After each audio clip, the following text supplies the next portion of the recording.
この空、新しい自分に生まれ変わる。世界中幸せの雪を降らせてみせるよ。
信じることからこの気持ち生きる証果てしない未来広がるこの空、新しい自分に生まれ変わる。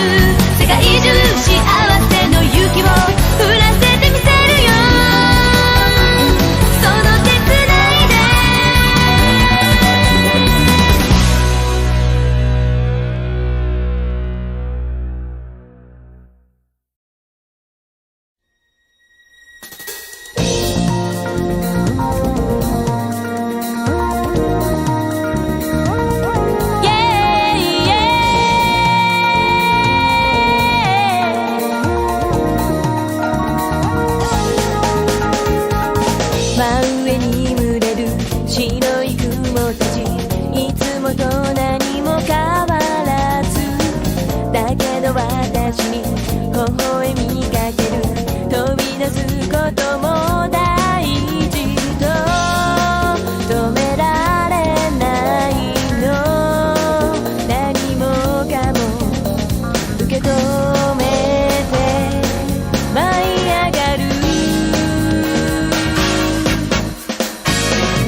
全て脱ぎ捨ててあなたを奪うの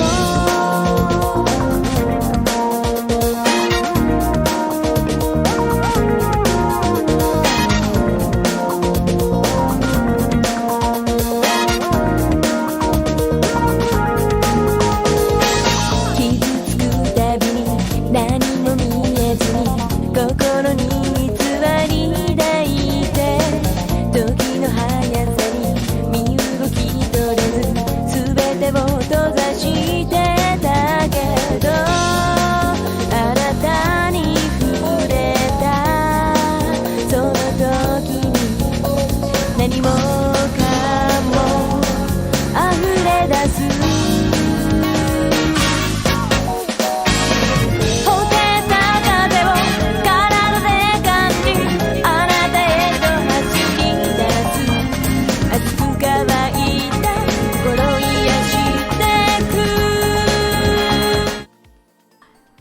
Hello! Hi everybody! How are you guys doing tonight? It's been so long since I've seen all of you. Yeah, we got Freyja back and working, at least. This one, I feel like this one's slightly more pixelated than usual, but we had to find a different workaround, but she's here. We have a Freyja. Yes, we have a Freyja. Hello Tirek, hello Kukushi, hello Bahari. Let's see. Hello Kobe. Let's see. Yes, that and Nondescript is here too. Hello. Yes, I recovered from my murder. I got better now. I'm doing great. What? Oh my! I forgot. I forgot to turn back on Freyja's audio. Hello? Hello? You should be good now. She's just hopping. Hello Lumen and Kasari, thank you so much for the follow. Great to have you here. Welcome to the stream. Okay. Nice to see you. Alright. Wait, what murder are you talking about? But Has Aqua the Among Us murder. You were there! Oh, right. Oh, yes, that one. Okay, yes. Oh, very, very important. Glad you're back and living. Yes, I'm better now. Kasari, thank you so much for the sub. I appreciate that so much. Thank you. Oh my god, thank you so much. Thank you. Oh god, I hope you guys can't hear all those sirens out my window. It's just me. Yeah, that's just a noise Freyja makes.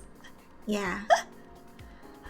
Oh my gosh, it's been so long, but we're finally going to get back into the house in Fata Morgana. I'm so excited for it. I've been missing doing this so much. Me too. Oh my gosh. So, basically, if you haven't been here before, the house in Fata Morgana is, it is a gothic romance visual novel about tragedy that Freyja and I have been reading every week until I got sick and my computer exploded. Now we're good.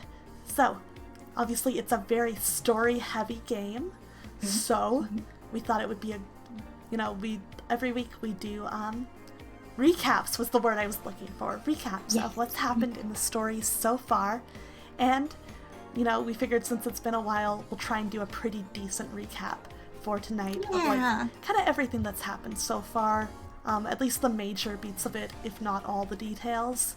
So that we can kind of all be on the same page again before we get started. Exactly, yes. And it has been a lot happened in the very last episode too.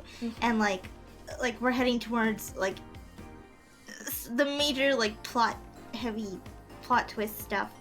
We've had one of the big mysteries revealed to us. Yeah. So that's really exciting. Yeah, it's super exciting. But now it's like, what happened? Even I forget. So we're gonna give a quick little kind of TLDR to London read for what we've done so far up to this point. So the game basically starts out where you're in a mansion and you wake up by a fireplace and there's a maid there and she's like, "Oh, master, good morning. Like, what kind of tea would you like?" And then she kind of realizes, "Oh, you don't remember who you are? Okay, let's take you to this mansion to help you figure it out." So she takes you to different doors in the mansion, And behind each door is like a different tragedy that befell somebody who lived in the mansion previously. So behind the first door is this guy is about the Rhodes family, and there's this guy named Mel, and he ends up falling in love with a maid, which is the white-haired girl that shows up in like as a maid in their household mysteriously. Sounds like Mario 64. Let's go. Oh, yeah. That's what the maid says every time before you open the door. Let's go. And they jump through the door. They don't open it. They just jump. And so Mel ends up falling in love with this mysterious white-haired girl, and Nellie's sister, Nellie. There we go. Doesn't like it because she loves Mel to a creepy degree. Yeah. And it turns out she exposes that the mysterious girl is actually half sisters or half siblings with Mel and Nellie and or just Mel. Yeah. No, but both of them. Both of them, because they all have the same mom. They all have the same mom. It's the mom's secret daughter with the common painter. Yes, that's right. Who was cast out of the house. Big oof. Yes. But yes, so he realizes this tragedy. Is like, oh no, wait a second. And there's this whole kerfuffle that happens, and Nellie ends up scalping the white-haired girl and takes her hair and wears it, and it's like, oh yeah, like you're in love with his sister, ha ha ha, just like, I'm your sister too. And he's like, oh fuck. So he runs out of the house trying to find the white-haired girl and finds what looks to be a beggar, and he's like, no, like, get your hands off me, you filthy beggar. And then it turns out that the beggar was the white-haired girl, and he was like, oh no, stay with me, I didn't mean it, I didn't actually mean it. But she decides to leave, and he ends up all alone, and that's how he tragically ends. And then we go to the next door, and in the next door there's a beast. So there's a man who basically believes himself to be a beast because of racism. Yeah. Essentially, there's a couple other things, like he washed up on shore and was like delirious and dehydrated and didn't look much like a person, but they were also just very racist, so they called him a beast. And he believes it until the same white-haired girl shows up at the mansion and tries to teach him how to be human. And no, the maid tries to teach him how to be human. And then the white-haired girl, when she shows up, she's actually blind in this one. Yeah, it's like 100 years later, too. Yeah, that's right. Yes, it is like 100 years later. And she's blind, so she's like, I can't see that you're a beast, so you're not a beast to me. If you're a beast, then I am too. And so he keeps her as like his tether, and is like, okay, well, she's keeping me sane. She being around here means that I can be a normal human being instead of a beast. Turns out he was kind of fucked up, and was absolutely a psychopath. Sociopath? I don't know. I'm not sure what the correct term would be. I'm not a psychologist. No. But he ended up murdering a couple people and enjoyed it a lot. So, turns out he is kind of a beast, just in a different way than he thought. And there were rumors in the town of a beast living in the mansion. So a bunch of the villagers came up and to kill the beast, but they killed the white-haired girl instead. And the beast was like, well, there goes my tether, and he decides to kill them all. Yeah. So that's kind of how his story ends. Yeah, the maid just closes the door like, well, on to the next one. She's like, that's enough of that one. We've seen what we needed to here. Yeah. All right. So in the third door, we end up, this one takes place in like the kind of mid to late 1800s in the US, where we follow like this immigrant businessman named Jacopo, and in this story, he's actually married to the white-haired girl. She's his wife. But he's like, basically, he's not a nice guy. He does not respect his wife. He seems to only care about money. He tells her like not to come into their meetings, to stay in her room. Basically, he's just a really not nice dude. So, but the white-haired girl, she does have one friend in the manor, a different maid named Maria, who is also Jacopo's childhood friend. And she kind of acts as like an in-between her and Jacopo to try and like smooth things out. Except, it turns out that Maria hates Jacopo all along because they are both from mafia families, and Jacopo's father killed Maria's father to take over their famiglia. And, the only reason Maria couldn't step up was because she was born a woman and not a man. And so she really resents Jacopo for that. She feels like he stole her entire life from her, undeservedly, and that, she should have been able to still keep her place in society if she had been a man, and she resents him for that. So she basically sets him up to lose the one person that he actually did care about by convincing him that she was having all of these affairs with other men, to the point where he goes so insane about it, basically because, they're from the mafia. He got told by his father that if his wife ever steps out of line, he was supposed to kill her, but he doesn't want to do that. He's actually in love with her, but he still doesn't make very good decisions on how to handle it. He decides, well, I'm just gonna lock her up so she can't see these other men, so that, the affair just, blows over and ends, and then I'll just let her out once these men aren't, in the picture anymore and she can't see them anymore. But, Maria keeps escalating the situation more and more and creating more misunderstandings by, tampering with and forging letters that make it seem like the white-haired girl's writing love letters to other men. So he just keeps her in there longer and longer, and the white-haired girl basically starts to go mad, left alone inside this shack, all locked up with nobody to talk to. Her husband's not replying to any of the love letters she's trying to send to, help him believe that she cares about him. And, they refuse to talk to each other.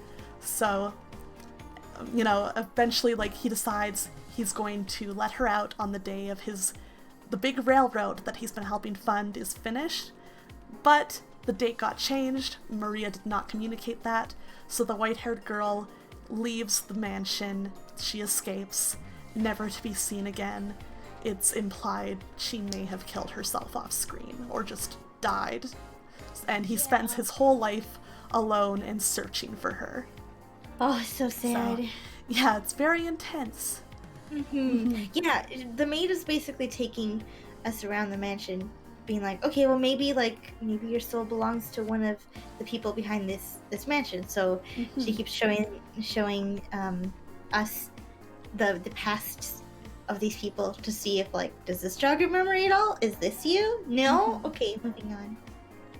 Yes. So then the maid says, oh, you didn't get any memories back from any of those different doors? Okay, interesting. Well, that's fine, because this next door, this is the last one that I'm going to show you, and this one should reveal everything to you. So, the next door, the fourth one she takes place before all of the other doors. I think it takes place 400 years before Mel's door. But basically in it, the white-haired girl is just a little peasant girl who's on the run because due to her white hair and red eyes, people think that she's a witch, and they're trying to basically, burn her, sacrifice her, blaming her for poor harvests, things like that. And she escapes to this mansion where she meets a man who's lived in there for many years named Michelle. And, Michelle basically tries to convince her to leave, and she's like, I don't have anywhere to go. I think God brought me here. I can't just leave. I'll be killed anyways. I'd rather stay here and risk whatever this curse that he tells her is happening in the mansion is than go out there. So, and he's like, well, whatever. I don't care. Don't think I care about you. Whatever. He's kind of a tsundere. So cute. Yeah. So basically they spend some time alone in this mansion together, and it seems like Michelle is avoiding her, and eventually she manages to confront him about this, and he reveals that the mansion is cursed because he's cursed. He says that he's the witch of the mansion, and he basically tells her, shows her too, that whatever he touches dies. Like, he shows her a butterfly lands on his finger outside, and it just immediately has the life drained from it and dies. And so he says he was banished to this mansion by his family because of this curse. You know, because it's not safe for him to be around others. And the white-haired girl, she says, well, I want to stay with you anyways because I think I'm in love with you. And so they stay together, and they end up growing closer and closer, you know, falling more and more in love, until one day, I believe, the peasants kind of catch up to them again. They break into the manor, they want to, you know, find and burn the witch, and basically, like, God, let's see. I believe at some point, oh yes, because the white-haired girl's been living with him in this closed-off mansion and breathing the same air as him, she's, like, slowly withering away. And she's dying. And he decides, like, okay, well, let's just both die here. Like, and he decides, like, he's at least going to protect her body. So, he basically goes out and lets himself be killed by the peasants so that he can take as many of them with him as he can by touching them. So, you know, basically he dies this horrible, brutal death. And then, after everything's calmed down, miraculously, the white-haired girl wakes up, and she's totally fine. She wasn't dead after all. But she sees her beloved's body. They're all brutalized.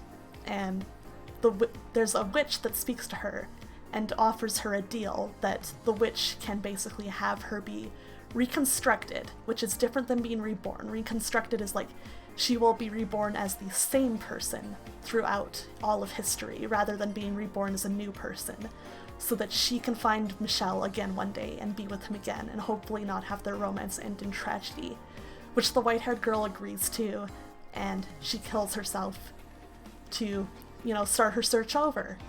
And so that story ends, and the maid's like, okay, you get it? You get it. You're the white-haired girl. You've been, like, searching through all of history, looking for Michelle, but you haven't found him. You've been fooling around with all of these other men. But suddenly the narrator's like, no, that's not right. You're lying to me. That's not true. And the narrator says, like, that fourth door, the story about Michelle and the white-haired girl, you made that up. That's not true. And the maid starts going, what? No, that's true. That was a beautiful story, and it's true. I was telling you the truth. That is what happened. It was, you know, she's insisting that it was this perfect, beautiful, romantic story, and that's the way it happened. And the narrator is insisting, no, that's not true. Like, the white-haired girl wasn't there at that point in the mansion. You were Giselle. The maid was Giselle. And we find out that the narrator is Michelle. And so now we've entered the secret fifth door, which is the truth of how the maid, Giselle, met this man, Michelle, locked in a mansion. Yeah. So, yeah. And so I believe we got to just after they first meet each other. All we know is that Giselle has been sent from the city to this mansion by herself. She says she made some sort of tiny oopsie back with his family at home, and they sent her out here. And he's, like, honestly even kind of meaner than he was in the version of the story with the white-haired girl. Yeah, he, like, straight up does tell her to, like, get out, basically. And she's like, no, this is my job, I gotta stay here. And he's like, okay, weirdo, basically. And I believe that's where we left off, is, like, they just met. I think so. Yeah. So, like, I know throughout the whole game, there's always been a talk about a witch living, like, cursing the manor. So, tragedy befalls, like, everyone who's in there. So, that's why there's a whole big reveal of, like, oh yeah, I'm the witch, or, like, we're still trying to figure out exactly, because once that was discovered as, like, a lie, that whole story, we're like, okay, well, now we still don't know exactly who the witch is. Yeah. And we don't know, we still have a lot to figure out. We do. The white-haired girl kept calling herself a witch, or saying that she'd always been accused of being a witch. Yeah. You know, Michelle says he is the witch. which Giselle laughs off. And she's like, no, you can't be a witch, you're a boy. Which is very funny. Giselle's very cute. The maid is like very kind of like calm and almost kind of creepy and like serene. But Giselle is like very kind of goofy and like cheerful kind of. Like they're kind of polar opposites. So there's this question being begged of like how her personality changed so much. Yeah. But yeah, and like, yeah, and even Giselle herself, she claimed to be the witch at one point before Michelle, the narrator, was like, no, you are not. You're not the witch. Yes. So hopefully maybe we can find out who this witch actually is. Guess we'll see. Yeah. So I guess we should go move over to the game now. This is 2022. There have been books and games of witches. Get over it, Giselle. Get over it. Okay. Yeah, and if you guys have any questions, like if Yes, you please feel lost free at to all ask. during the story, yeah, feel free. Absolutely feel free to ask. Mm-hmm. We went over a lot. I'd say we're about like halfway through the game or so. So there's still lots to discover, and yeah, there's still lots of questions to be had. So don't be shy. Feel free to ask. Please feel free to ask. We're happy to like answer or like discuss anything basically, you know? Yeah. Yeah, so let's get back into it. Let's load our save. Okay. Oh yes, and this was happening. So whenever you see the red flower or the pink flowers like this, Yeah, the this roses. is from, yeah. This is from Giselle's point of view, and then if they're blue, right? Yes, it's Michelle's point of view if it's blue. So they're like narrating this. Yeah. I didn't really understand Michelle, but that was probably because we were still essentially strangers. Having been sent to the mansion as reparation for my mistakes, I wasn't sure who I might find there. But I was tentatively convinced he wasn't a terrible person. He didn't do anything to me, except stay away. Michelle spent most of his time in his chambers, which he had told me to never enter under any circumstances. Oh God, Cobb, I wish I knew. Oh, that's a great question. That's a really good question. I hope it's something good. So we rarely encountered one another in the halls. For that reason, I made an effort to be kind and cheerful on the sporadic occasions we did cross paths. I figured if I kept that up long enough, he would eventually warm up to me. And as new housemates, being able to enjoy our time together was obviously preferable to the alternative. If I did manage to break the ice, I hope we would be able to do some talking. About the mansion, about him, about me. I just had to keep working at it.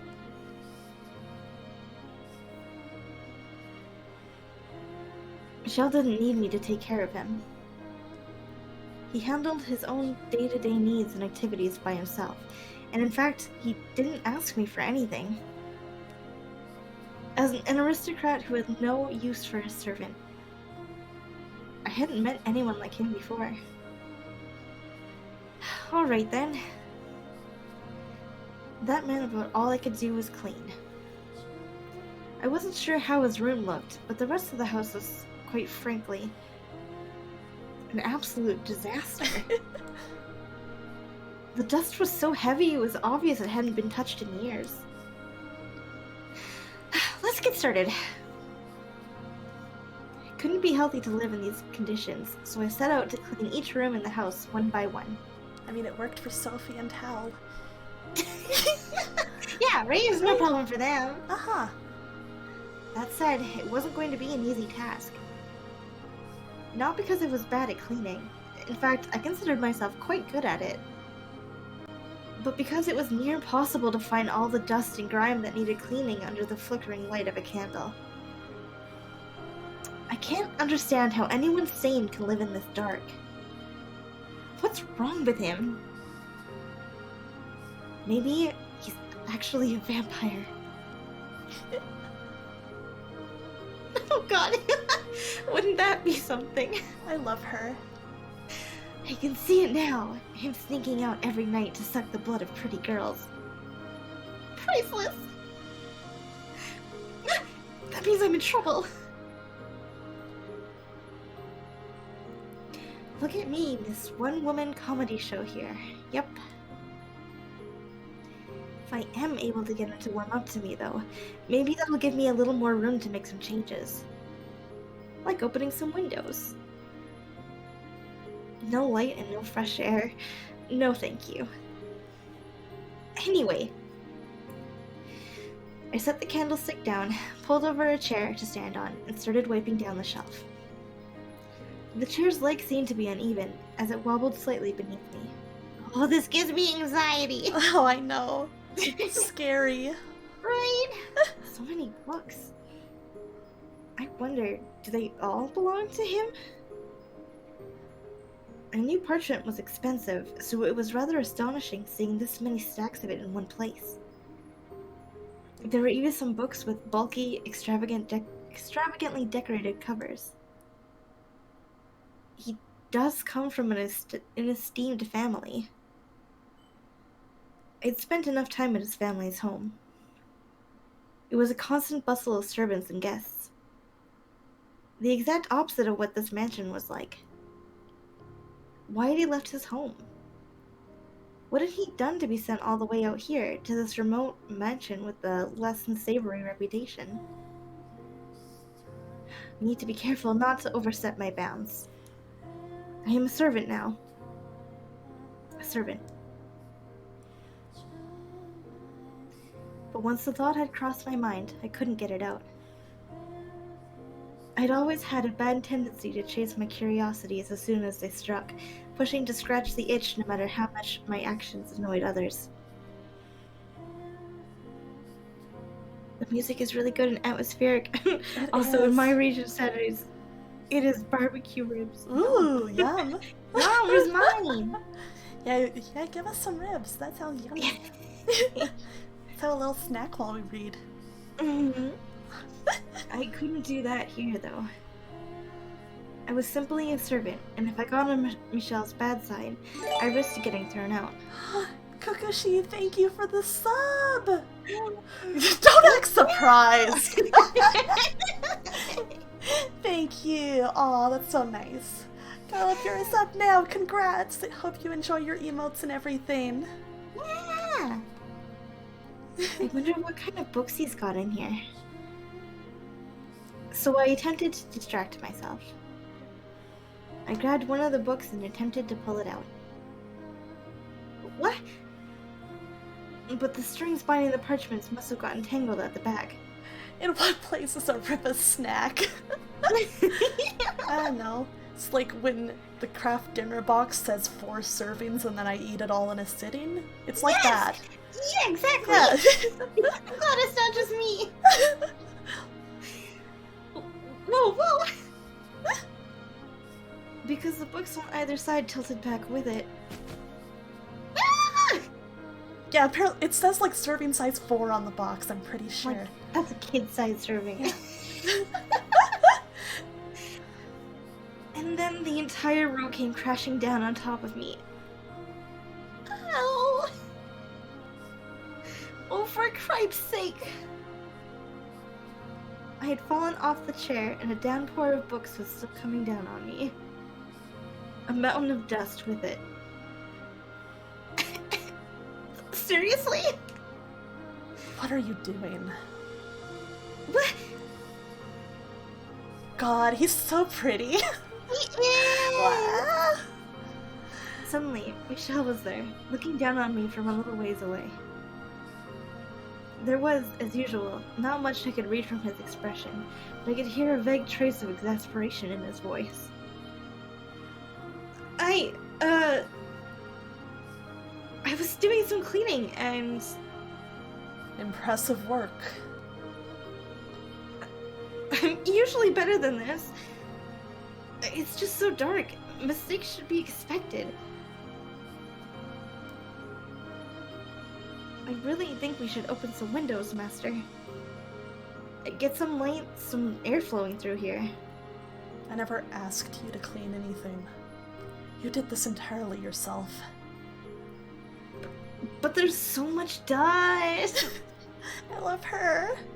It can't be good for you. I Me am for that perfectly sake. healthy. I don't see the problem.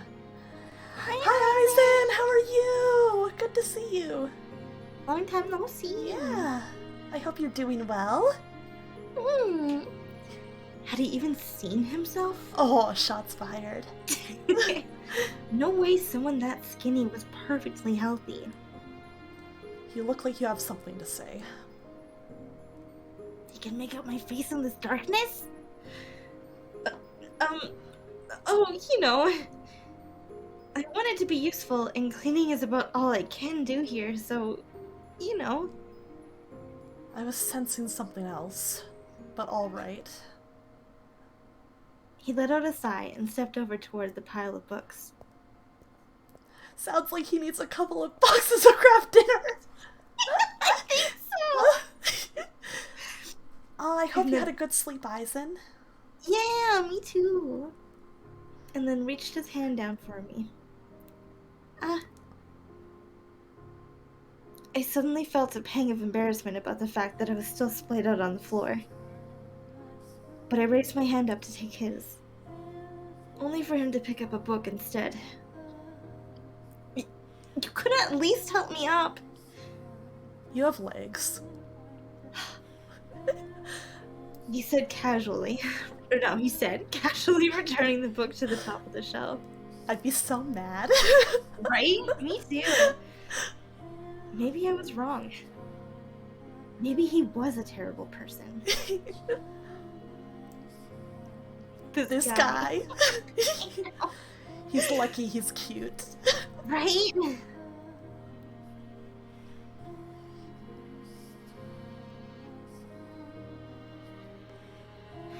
So, Master, are all these books yours?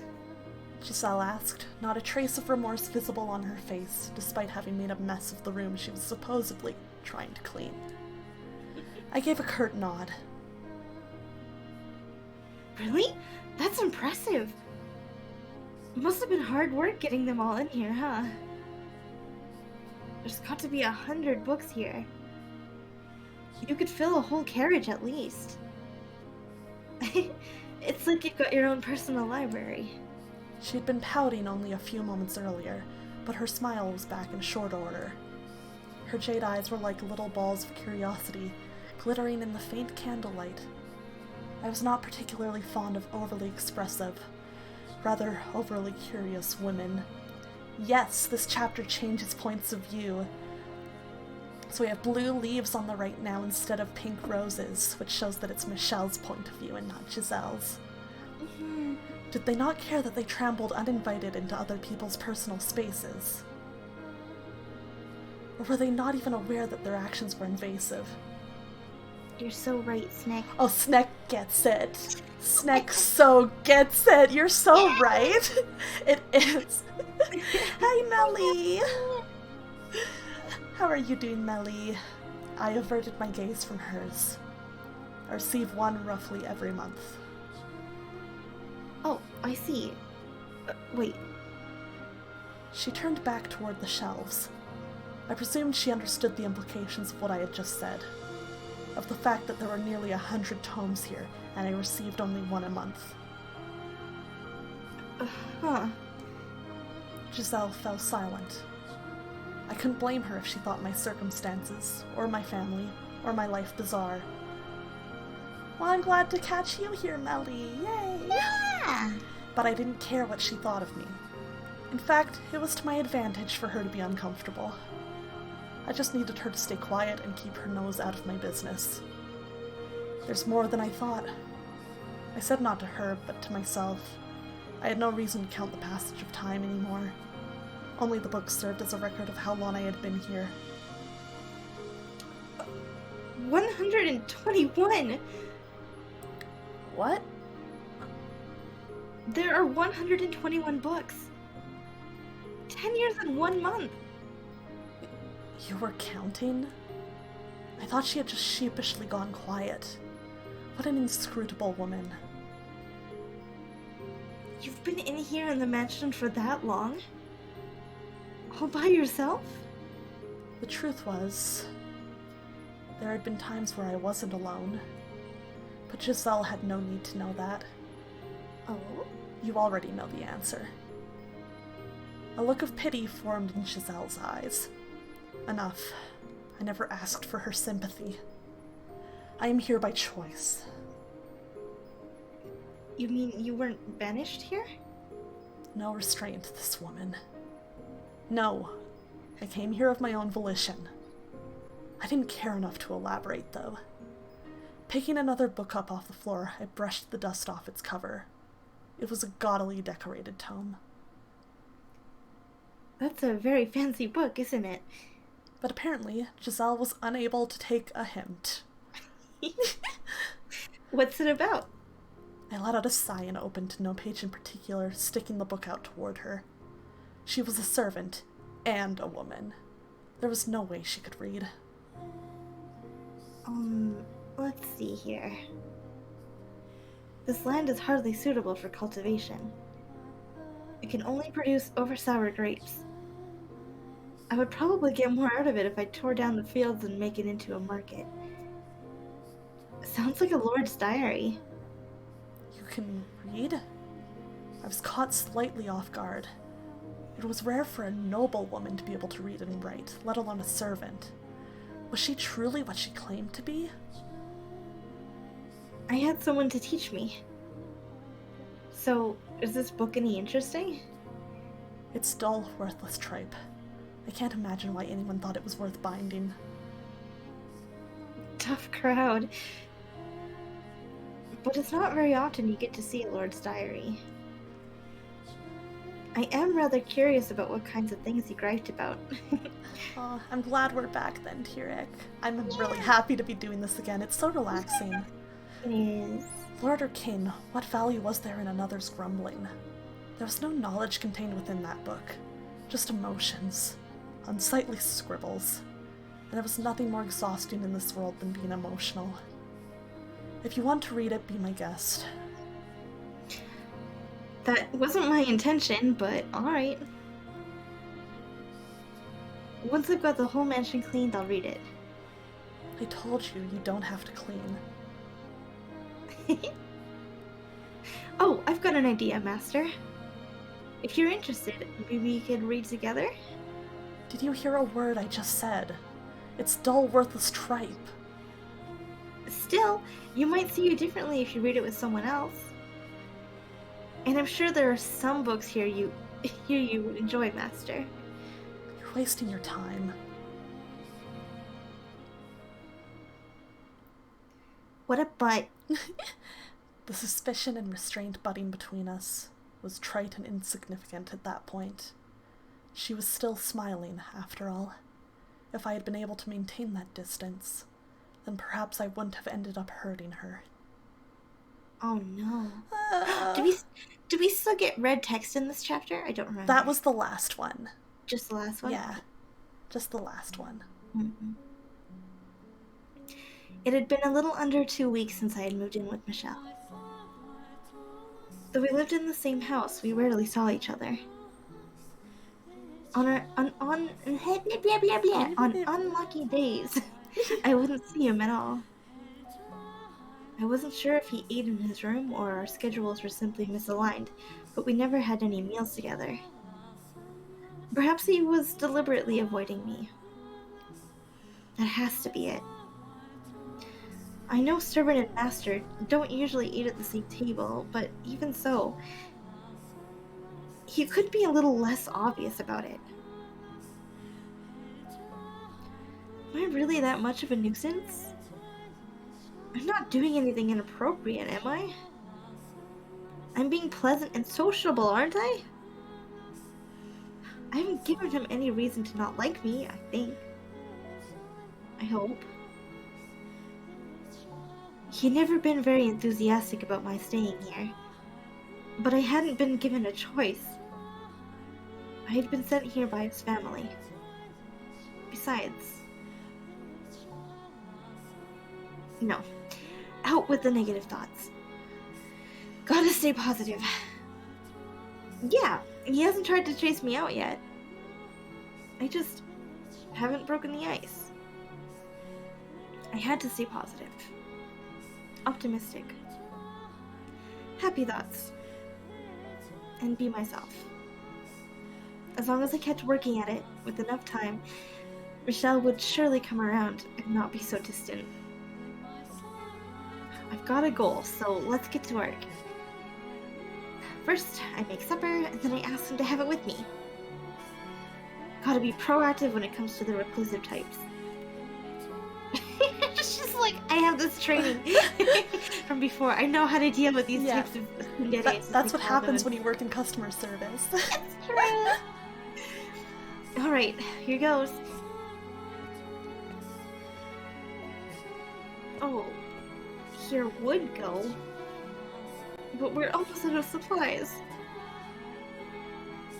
Well, so much for that. The cellar was where the non-perishable food was stored. Dried foods, smoked meats, cheeses, and a small scattering of root vegetables. Looking at this makes me feel like a soldier holding it down a castle's fortifications. Had Michelle really gone 10 years on nothing but this? I would have raised a white flag long ago. He said he hadn't left the mansion at all in those 10 years. I assume he at least goes out to get supplies, right? Running out of food, like, is kind of a life or death matter. Just kind of. Kinda. I can't believe he hasn't set foot outside even once in... What are you babbling on about?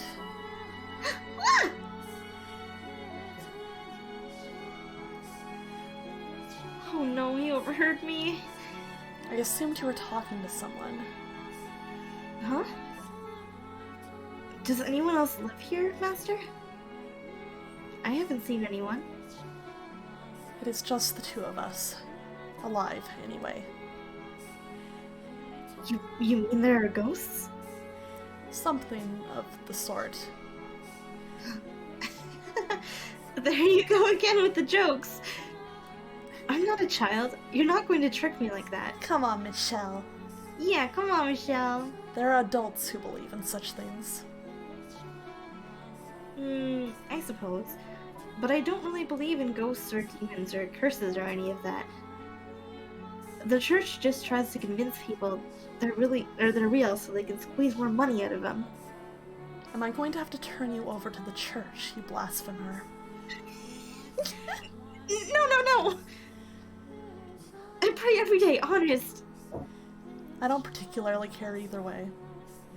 I'm returning to my chambers. What? Already? You didn't, come down for food? I only came down because I heard voices. A moment. Please just wait a second. What? Our stores are almost empty. What do you normally do when you need more food? I'll happily accompany you on a trip to the market. Already?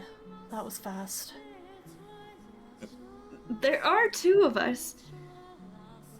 I really don't eat that much, do I? Was I only supposed to eat 1/4 of it? In the dim light, it was difficult to make out Michelle's expression, but I thought I could see a tinge of annoyance on his face. Hold your ground, Giselle. You said you wanted to get closer to him.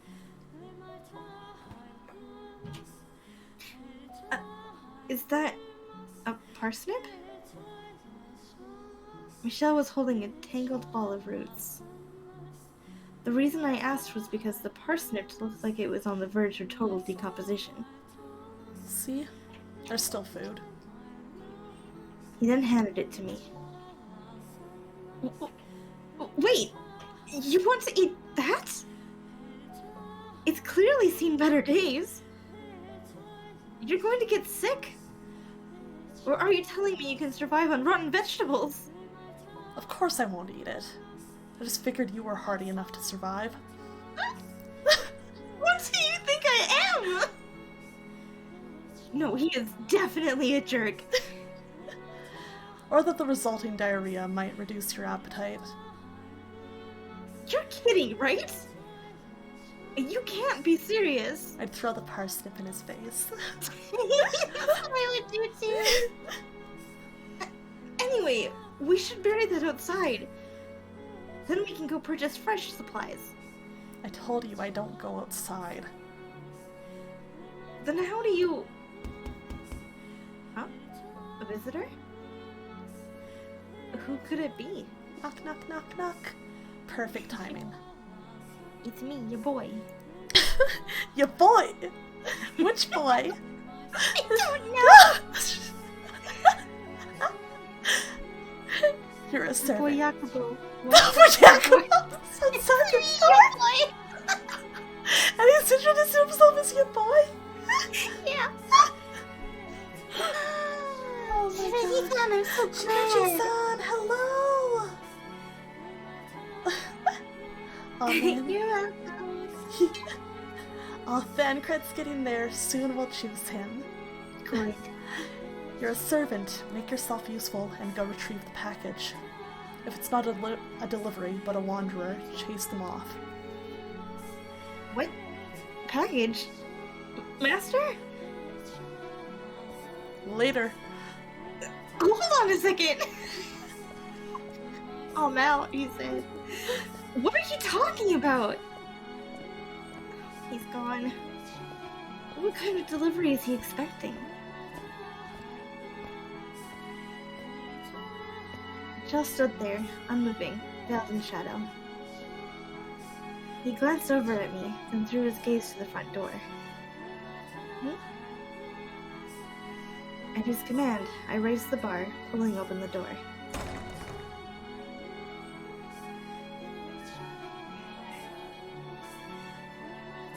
After nearly 2 weeks inside, the light from the setting sun almost blinded me. The world went white, my head pounding. After a few moments of intense blinking, my eyes acclimated themselves to the evening sunlight. There was no one outside.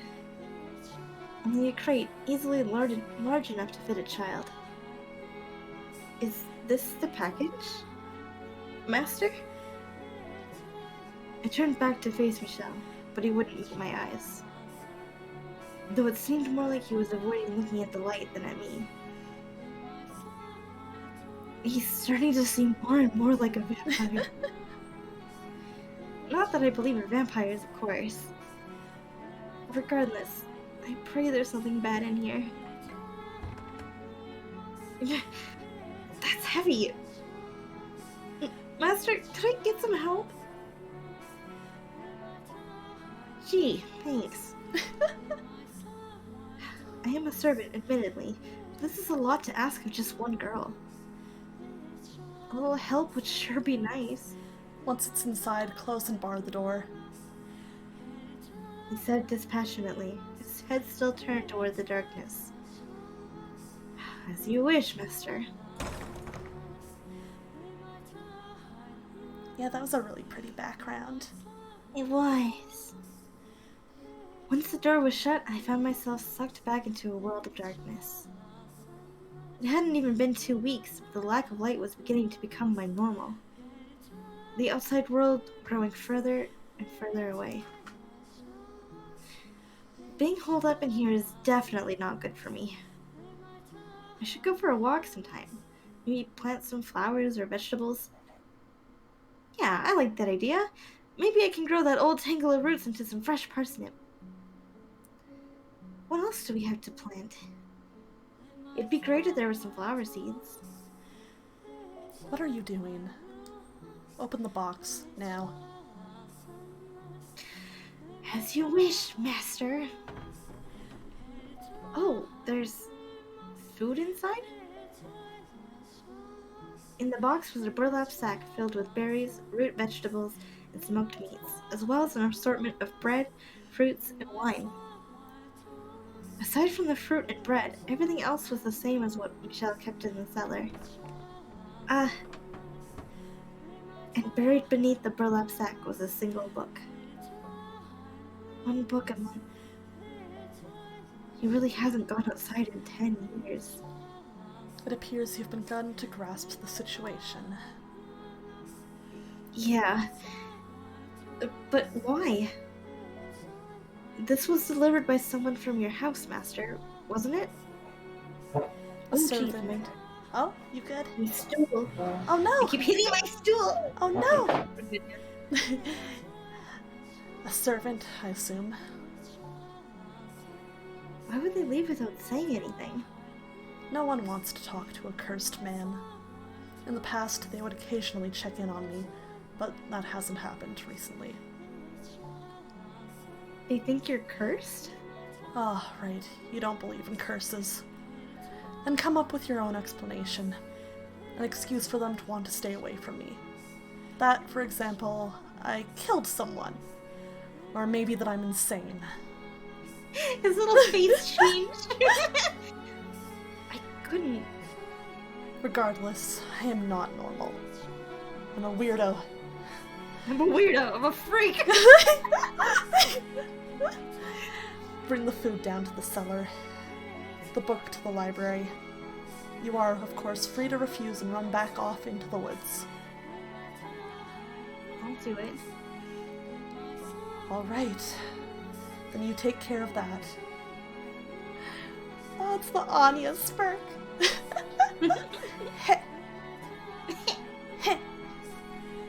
Hey. What is it? I just noticed there's something else in here. It's wrapped in cloth. What could it be?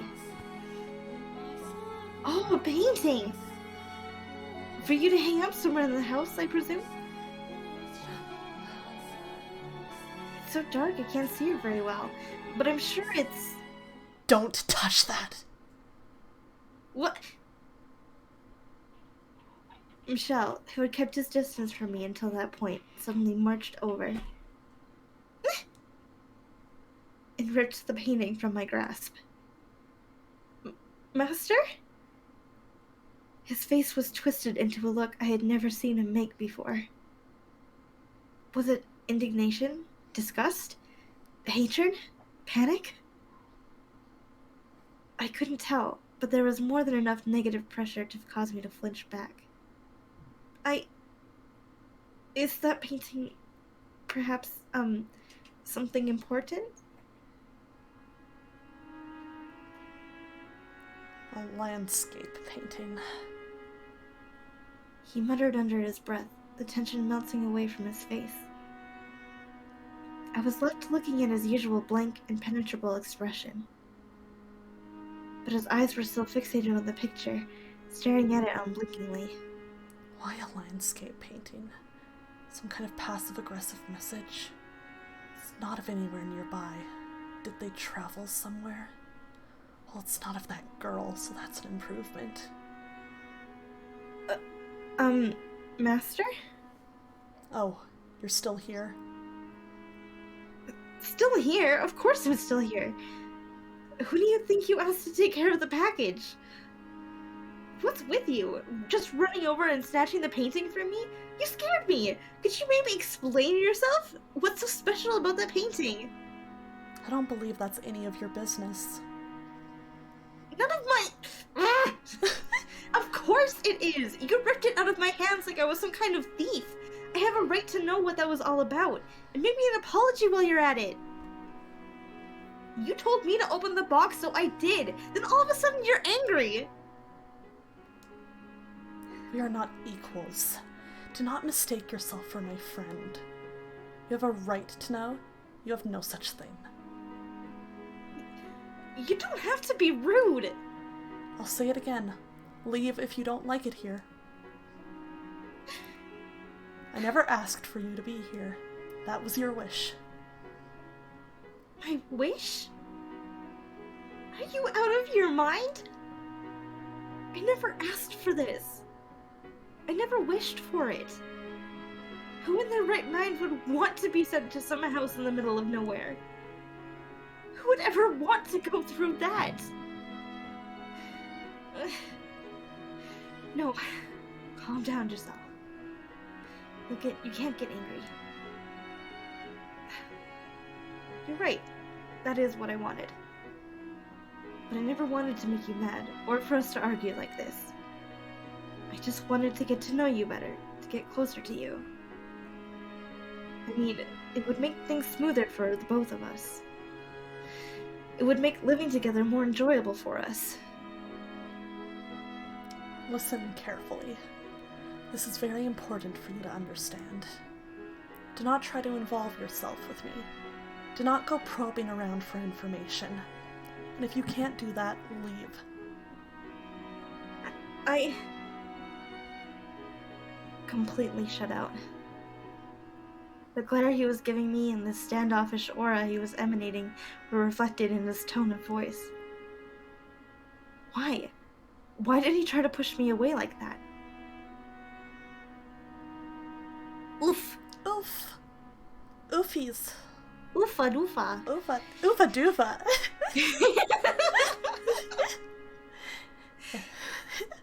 It seemed Giselle really didn't know much about me.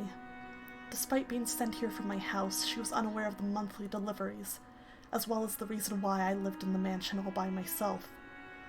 Why, though, would they not have told her anything?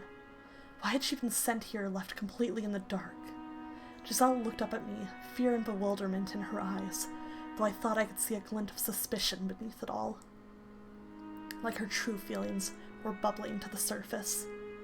Everyone had darkness in them they kept hidden. No one was exactly who they appeared to be. She was undoubtedly thinking, I'm not here because I want to be. I knew from the moment I first saw her that her bubbly, sweet affect was all a facade. Had she thought I was dense enough to not realize? She was no different than anyone else.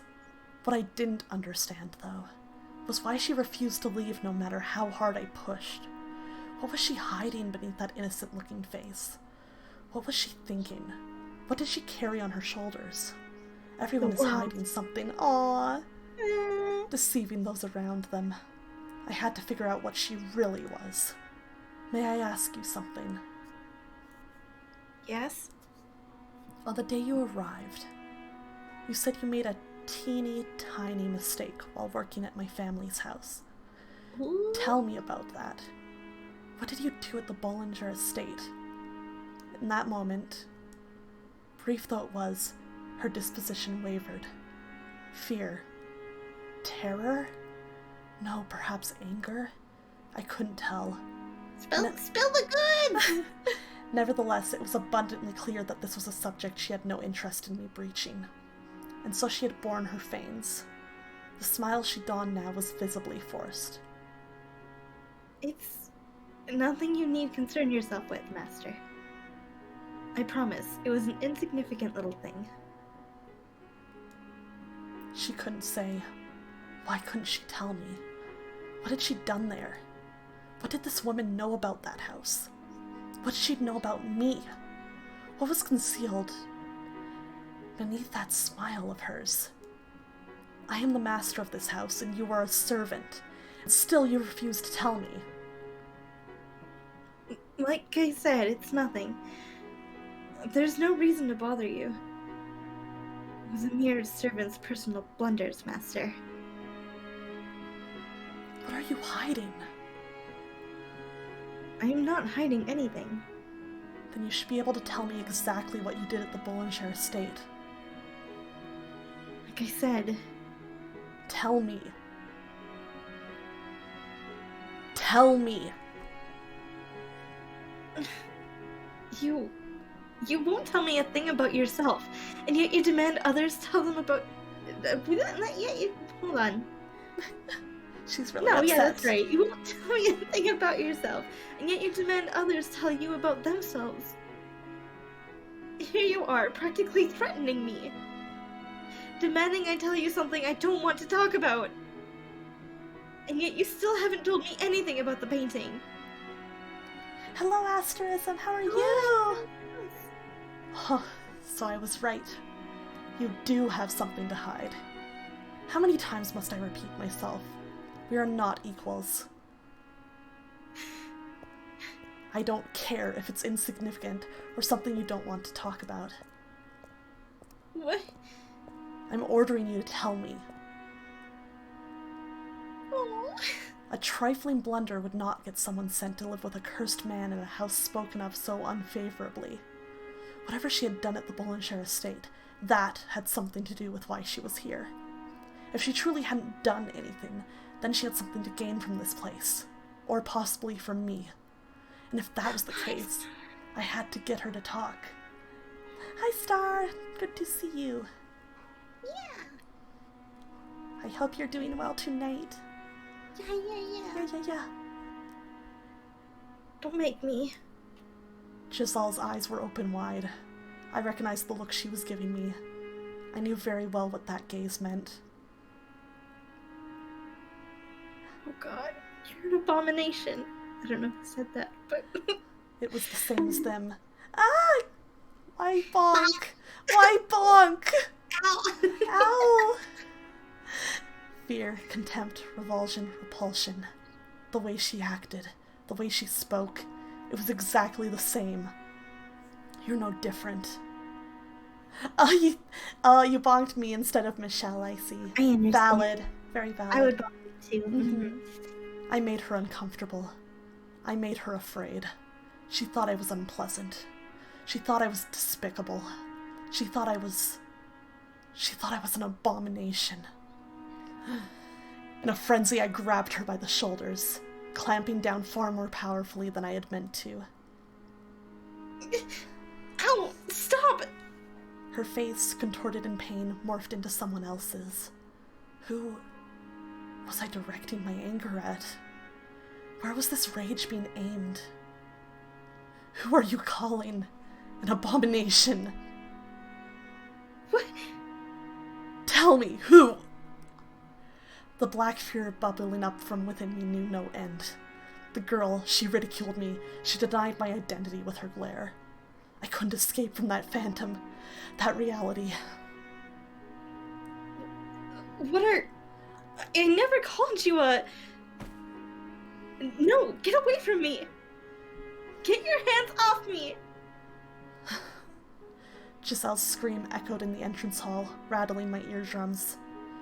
She frantically smacked my arms aside, and then I came back to my senses. She was standing a little ways away, breathing heavily, arms wrapped tight around her body, glowering at me, showing her opposition to my touching her.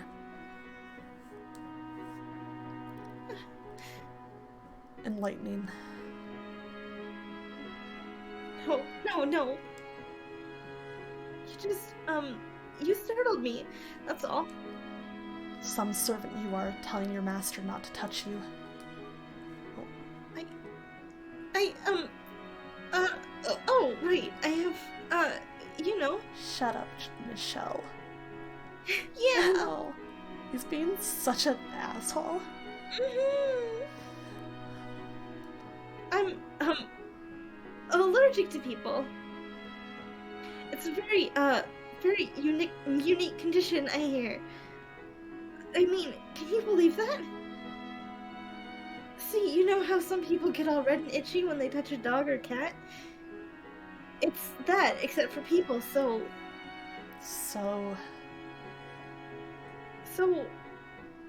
I'm sorry. I wasn't trying to be disrespectful. I beg your forgiveness. Why don't you speak your mind? What? This is what's going through your mind right now. I have nothing to apologize for. No, that's not... I can somewhat sympathize with your plight, being made to apologize even though you're hurting. I raised my hand against you first, after all. Then you forgive me? Sympathy does not equate to forgiveness. This bastard. I run in and I punch him. Yes, me too. Now, you take care of the package. I'm heading back to my chambers. What is it? You're not going to make me leave after what I just did? No, I am not. For it would seem I can make you leave on your own whenever I so please. Good, he got bonked again. Good. I run in with the chair and I smack him. Cope coming in with the metal bat. Besides, I had yet to learn what she had done. It would be exceedingly difficult to get the story from her own mouth, which left me with one option: to write a letter to my mother, as much as the very thought revolted me. Oh, Oh. he wants to find out why she's there. Any guesses, everybody? Any guesses? From the top row is Freyja with The a steel chair. Oh, I want art of that. Me too. Several days had passed since the package arrived. The end of my 3rd week living in the mansion was drawing near. Michel wasn't getting any friendlier either. He continued to either snub or bluntly dismiss me whenever we crossed paths. Corn should do the choke slam. He's had lots of practice with those. I didn't understand why he acted that way around me. But there was little point in asking when he seemed to think there was little point in talking to me at all. Was an awkward coming from the audience carrying a table? Yes. Yes, it is. Michelle will know no peace. Michelle's gonna fucking die. With all this happening at once. He's too weak for this. Yeah, they've made a huge point of how he's just like this skinny, sickly looking dude. This is why you need your vitamin C. God. Although at first I had been sure there was some way to get him... Hold on. At first I had been sure there was some way to get him to warm up to me. The more time I spent in the mansion, the more my willpower began to feel like it was breaking. It was at its breaking point. Literally evaporates into dust on contact. Yeah. You just like touch him gently and like 5 bones snap. Yeah. I could tell myself to stay positive until I was blue in the face, but it would only work for so long. The one pretty place in the whole house. I'm glad he hasn't covered it back up. Is he the sickly Victorian boy I keep hearing about at these memes? He sure is. He needs to be taken to the seaside to recover. Oh no, Michelle! Blue moonlight shone quietly through the stained glass window, vainly illuminating some of the room. I hadn't noticed until now, but the room with the stained glass window appeared to be modeled after a chapel.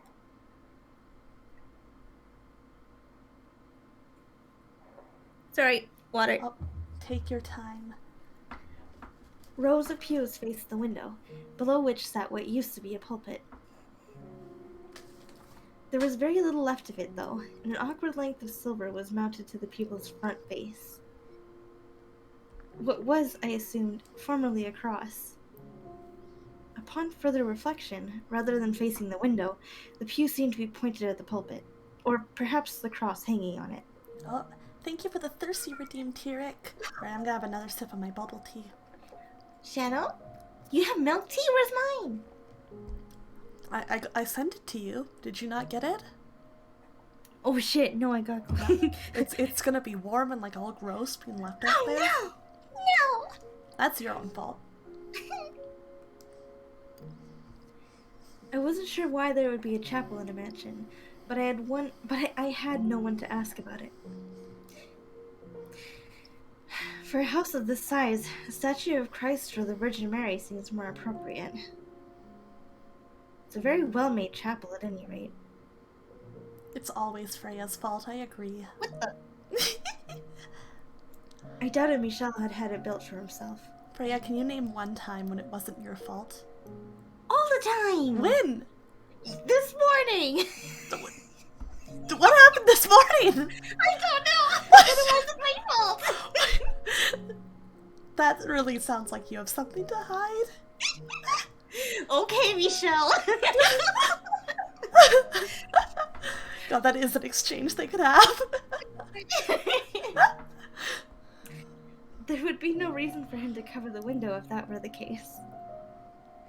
nor had I ever seen him come to pray.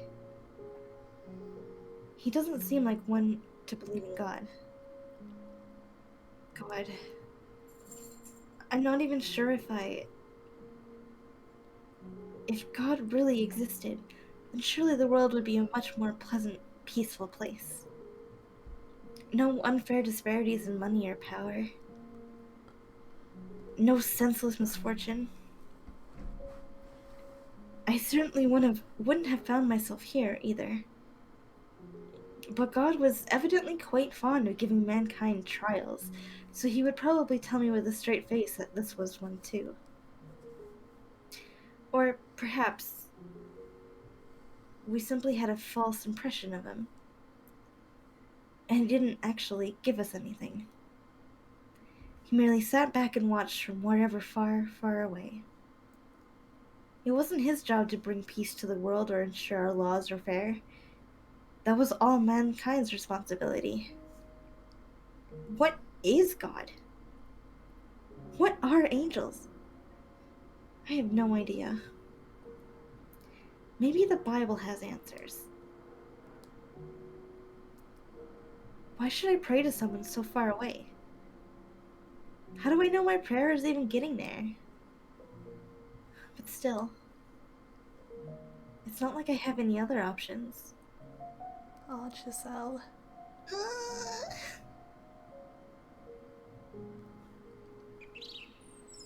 Don't you worry. It'll all work out, promise. I already know where I'm going to work. It's a really prominent noble house, way out of reach of some small-time merchants like us. You never know, this could be my big break. Oh, I'm just kidding.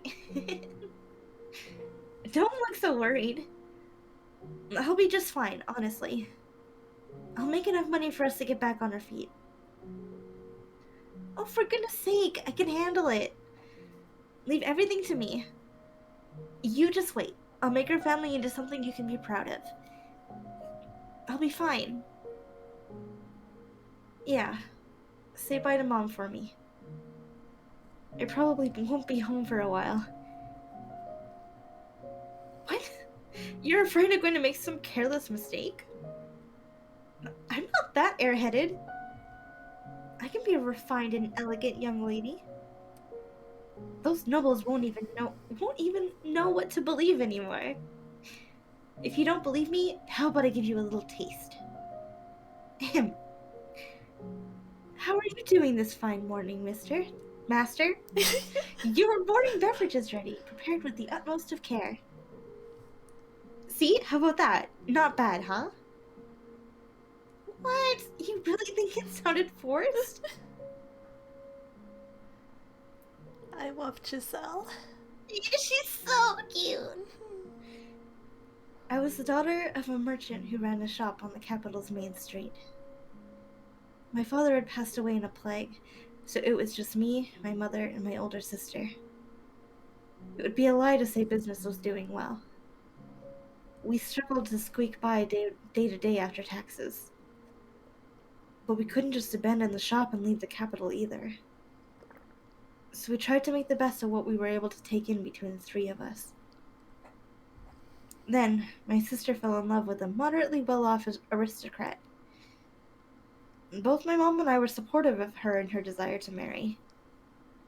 But their union almost fell apart because she was not suitable for him.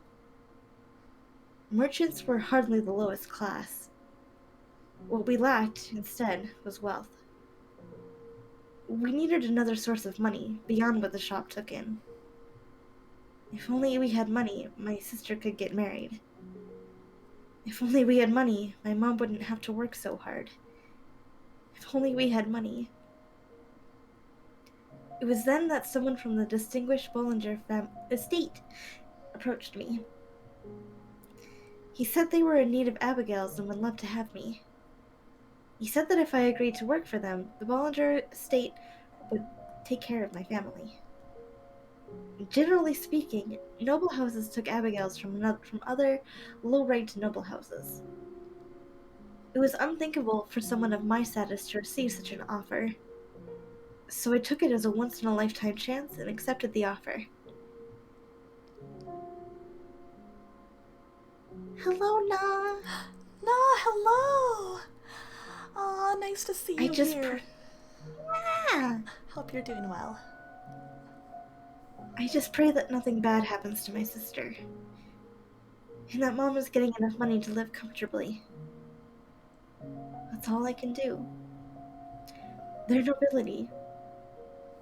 They have plenty of money. Enough to spare some.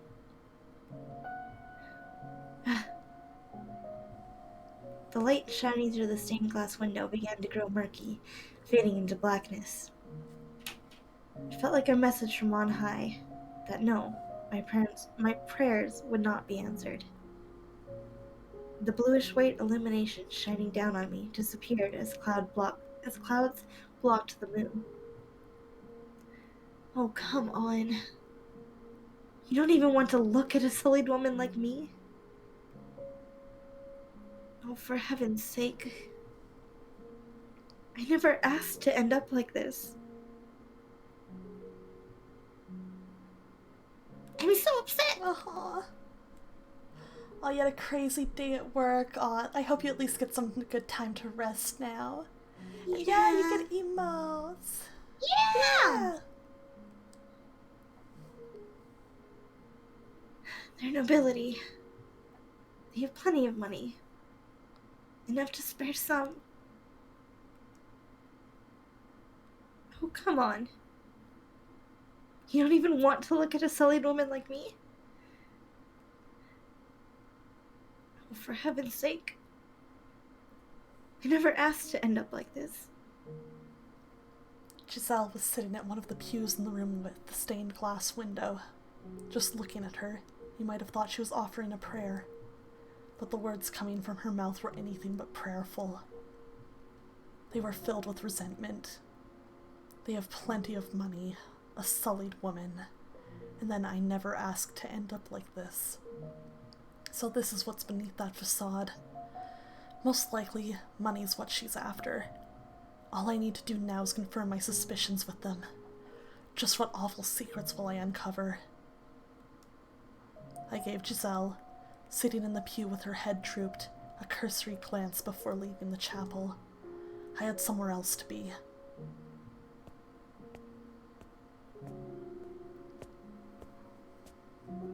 The bitterly cold outside air felt like dozens of needles flowing into my lungs. It had been so long since I stepped beyond the mansion's walls. A thick mist canopied the night sky, blocking out the moonlight. Naturally, the heavens did not rejoice at my leaving the house. It had been 10 years since I had seen the mansion from the outside, and it hadn't changed one bit. A gloomy scar upon the earth, shrouded in darkness. Hardly the kind of place someone would enthusiastically approach. Nevertheless, it was better than that house.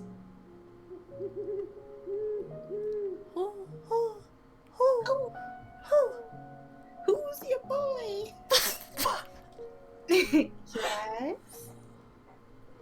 Who is it? Michelle. What? Michelle Bollinger? Just one moment. I'll be right there.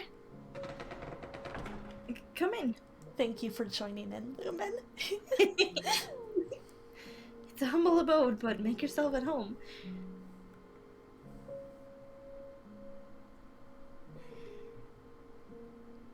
Ooh. Wow. I must say this is rather unexpected. Just one word and I would have been up there in a heartbeat. And how was I supposed to do that? I am, regrettably, fresh out of carrier pigeons. Right. Yes. My apologies. I do like how, dry and sarcastic his humor is. Me too. It's very funny to me. It is. This man, living in a small cottage not far from the mansion, had been hired by the Bollinger family. His job? To watch over me. That said, we never actually interacted.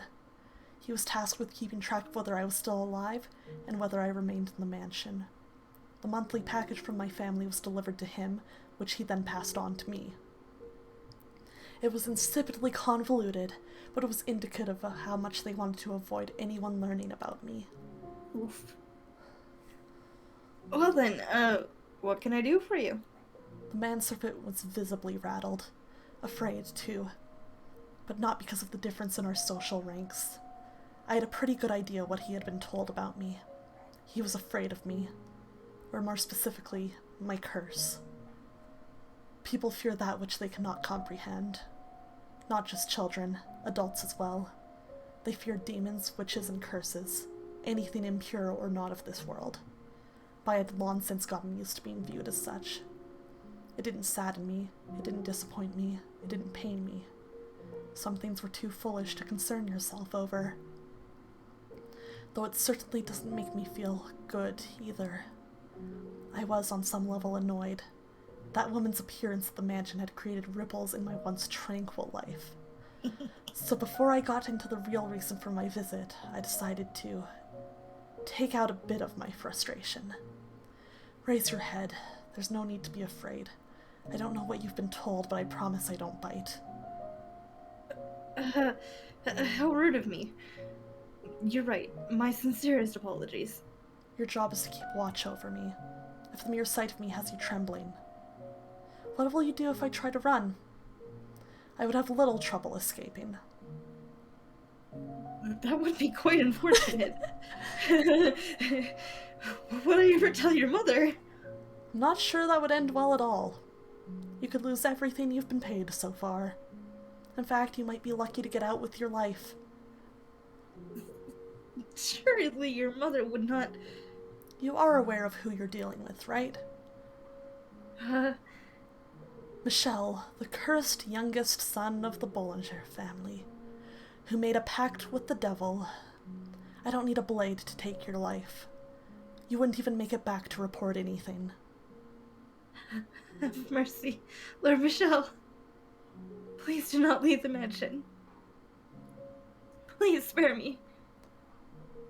Checkmated that man in one sentence. That is some 4D anime chess. Yes. Only joking. I don't have the power to kill by way of curse. The man fell silent, but the look on his face said, "You are cursed, though, aren't you?" Once someone's got an idea planted in their head, it's nigh impossible to get rid of it. I am so cursed that anyone can see it, that I need to be locked away in a dark mansion. I am here because I had a question for you, not to warn you that I plan to run away. A question? For me? Yes. Approximately 3 weeks ago, a black-haired woman came to the mansion. Tell me what you know about her. I was told there would be an Abigail coming, but that's all. I don't know anything else about her. I swear, that's all I know. I haven't been told anything else. I believe you. I never thought they would tell you anything. Right. He had been hired to observe me, but that's all he was, a hired hand. He wouldn't be privy to the Bollinger family's internal affairs. Take this. A letter? I need you to deliver it to my mother. You could have just left it in the box from this month's package, and I would have collected it when I dropped off the next one. I'm in urgent need of information. Will you do this for me? Yes. Why, yes, absolutely. I'll fetch a delivery boy tomorrow morning. Much appreciated. Good night. You too. Do take care. Well, that's enough of casually psychologically torturing this man. Goodbye. Bastard. Lord Michelle, Yes? is it true that you don't have... Would you like me to sew your mouth shut so you can never open it again? Not at all. For today, anyway. True. See you tomorrow for the same thing. Same time, same place. My sincerest apologies, Lord Michelle. That was horribly disrespectful. Good night. Cursed I most certainly am.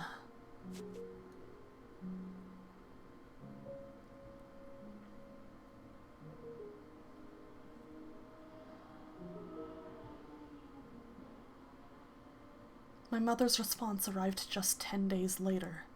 The delivery boy must have pushed his horse quite hard. It was almost exactly a month after Giselle had moved in.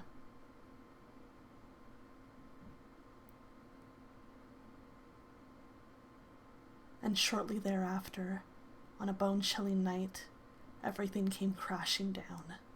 The rift between us grew deeper, and the wall between us impossibly high, when I lay bare, the scars in her chest, and mercilessly plunged my knife into them. Oh my god. Oh, The way that blood. this is written. Oh. Ooh. I love the writing in this. Mm-hmm. It's just chilling in like the most beautiful way. Right? How did we get to this point? Ugh, I hate everything. My spirits were getting darker and darker, like they were slowly sinking into a deep morass. I had been at the mansion for a month. And every day since felt twice as long as it should have been. I had been optimistic at first. I'd even had a little hope that me and Michelle could get along together. But it hadn't taken long for that hope to be shattered. And the cheer locked away inside me. We lived in the same house, but we never spoke anymore. On the few occasions we did cross paths, he just gave me a cold glare and nothing more. Scorn and suspicion in his eyes. Whenever he looked at me like that, it felt as though my throat was being constricted, like I was deep underwater and running out of air. Like my very presence in this world was a crime. I never could have imagined just how agonizing constant rejection was. I started despising others, despising myself, despising the world, convinced there was no one who could set me free. I considered running away from everything, rather than live like this another day. But I would have done so long ago if that were actually an option. If they found out I had fled, that I had acted outside their wishes, my mom and sister would pay. I had succeeded in allowing my sister to get married, and my mom to live comfortably.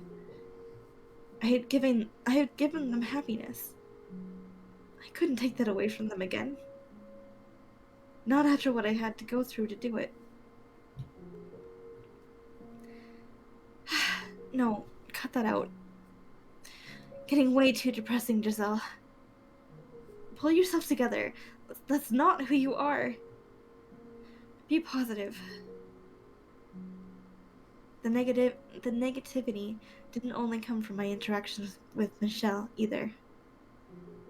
No, there seemed to be some kind of terrible presence within the mansion that twisted people's hearts.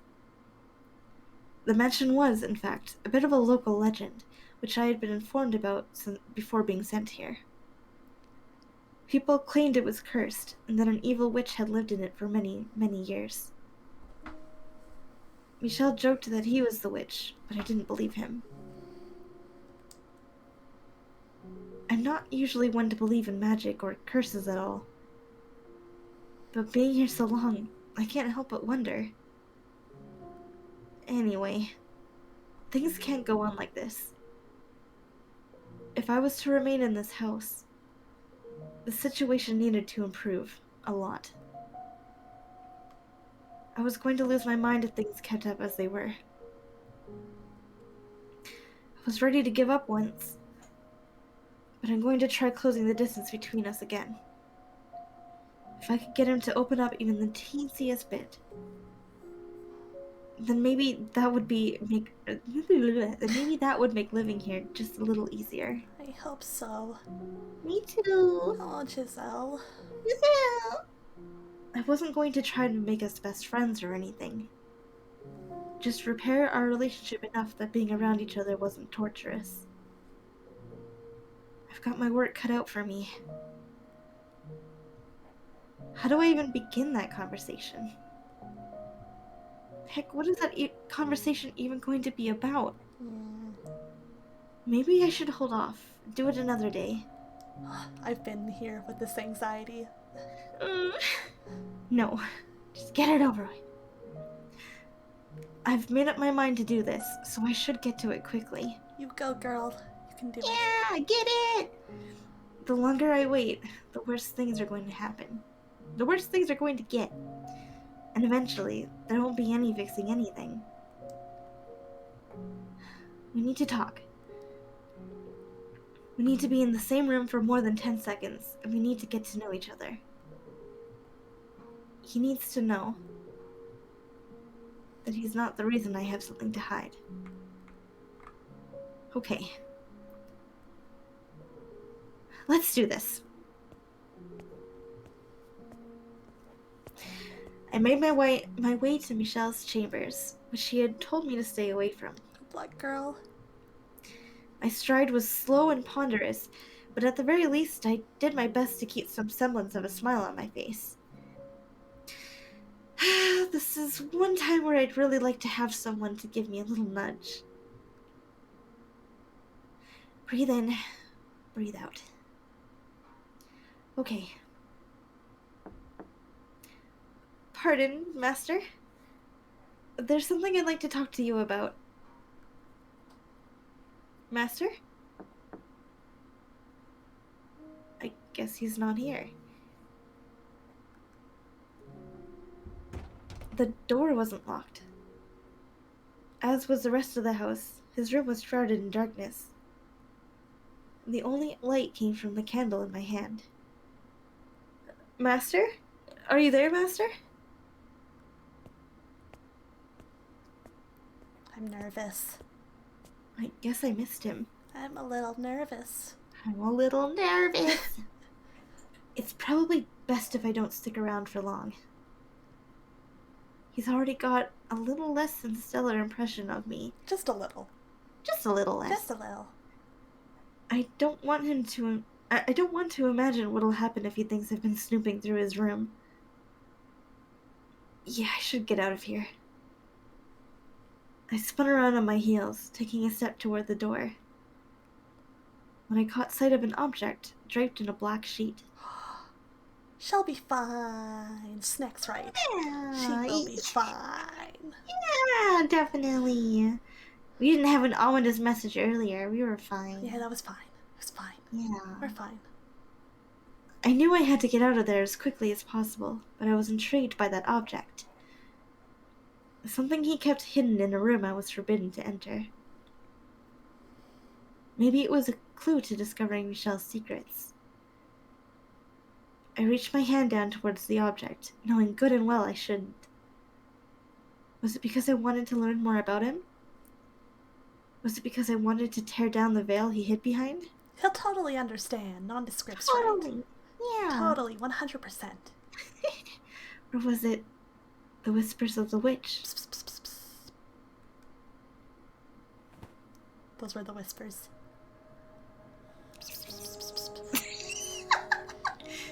Oh shit, what's this? What do we have here? I pulled off the sheet, revealing a framed painting of what appeared to be a noblewoman with porcelain white skin. What stood out about her, though, was that the woman's hair was as pale as her skin. And then...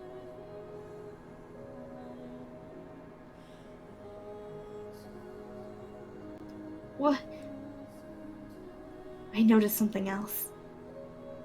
Wide gashes ravaged the canvas, damaging her face beyond repair. What the... I imagine it had once been a painting of a beautiful woman, but there was hardly a trace of that left. The only feeling it inspired anymore was a deep chill. This damage was not accidental. It was deliberate, angry, and the contempt emanating from within the frame was stifling. Thick, suffocating blackness seeped into me. Why would anyone... She was surely a most beautiful woman. Angelic, even. A storm of questions assaulted me. Who was she? Why had her face been carved up? Why had the painting been covered? What had happened? Who could have... There's only one person who could have done this. Oh. Michelle, why on earth? Me too, Kukushi. Get out of there, girl! Run, girl! You saw it, didn't you? Oh no! Covered-handed! You saw the painting, didn't you? You entered my room without permission, and you saw the painting, didn't you? Angelic, you say? There's nothing angelic about that damned woman. I scrambled to make some excuse, but nothing would come out of my mouth.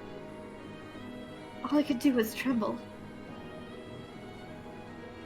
Oh shit! Scary. Scary. Oh, Scary. my controller just vibrated so much. Oh Boy. Why did you enter my chambers? no! What were you looking for?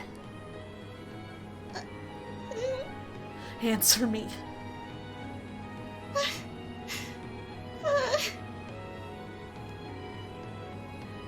My mouth wouldn't work properly. I couldn't make my voice come out. It was like it wasn't even in my own body anymore. The wisps of air that were drawn into my lungs were expelled as hoarse gasps. My breaths were shallow and rapid.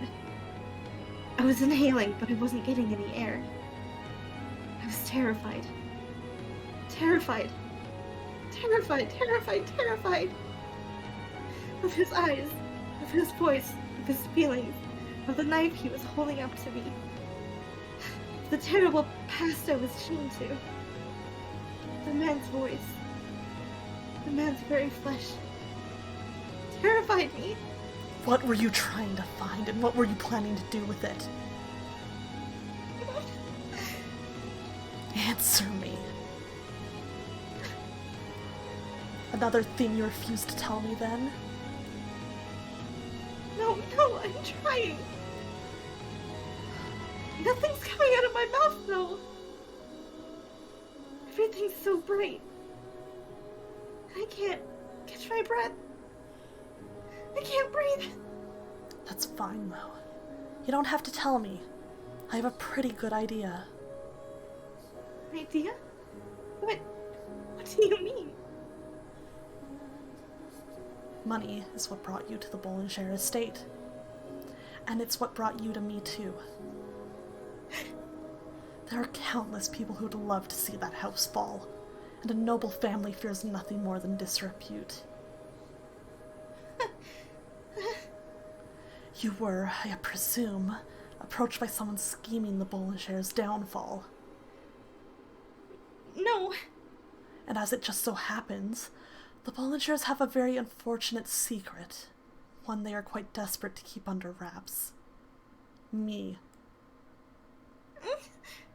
Someone suspected I might still be alive, so they sent you to dig up information about me. My very existence threatens to tear down that house. The cursed youngest son of the Bollenshire family. Michelle, who made a pact with the devil, who is supposed to be dead, but is very much alive. You sweet-talked your way into that house and into information about me and my present situation. And you meant to trade that information for money.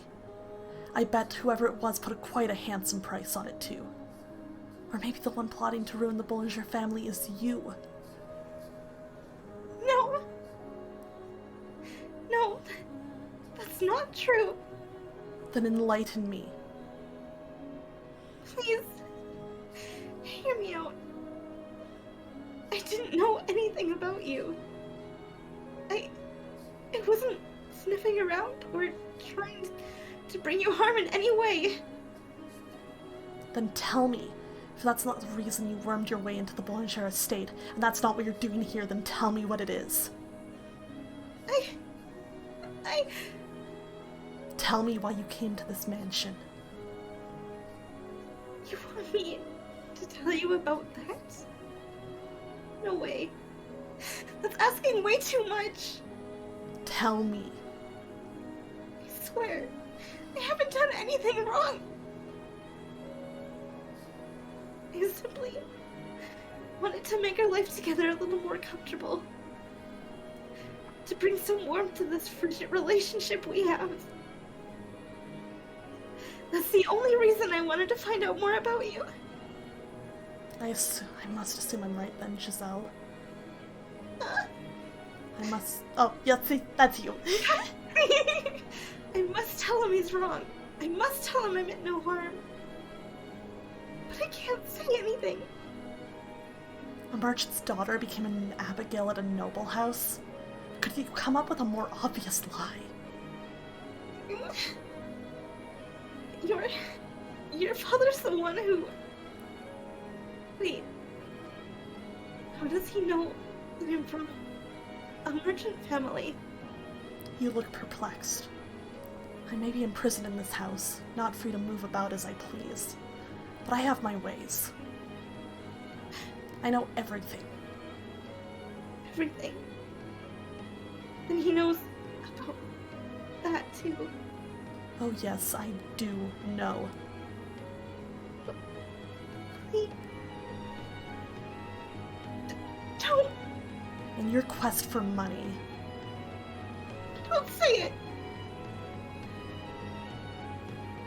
you slept with my father.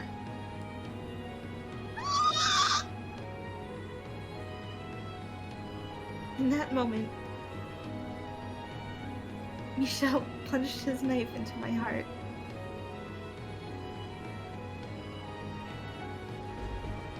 He carved through my chest with those words, causing me to completely lose control of myself. In a panicked frenzy, and probably screaming all the way, I knocked the man aside, and ran, and ran, and ran. I could hear a clap of thunder in the distance. Oh, how I wished a bolt of lightning would come crashing down upon me. Maybe if God burned my tainted flesh with the divine thunderbolt, it would get rid of some of the filth. The jagged streaks of light cascading across the dark clouds did not strike me, only creating restless grumbles in the sky.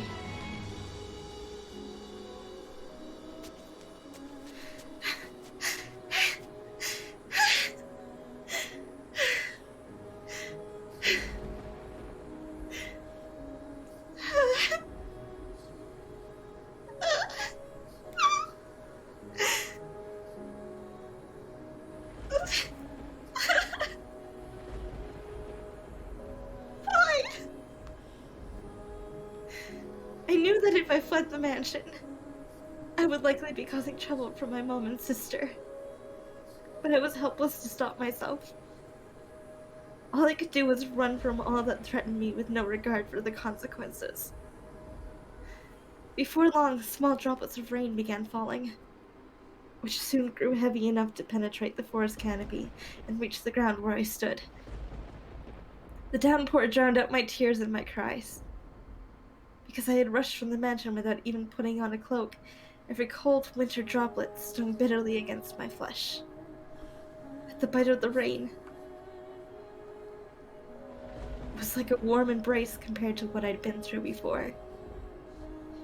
Michel had spoken the truth. As much as I wanted to deny it, to avert my eyes, reality was forever engraved in this body. No, I don't want to think about it. But I had no say in the matter. Get out of my head!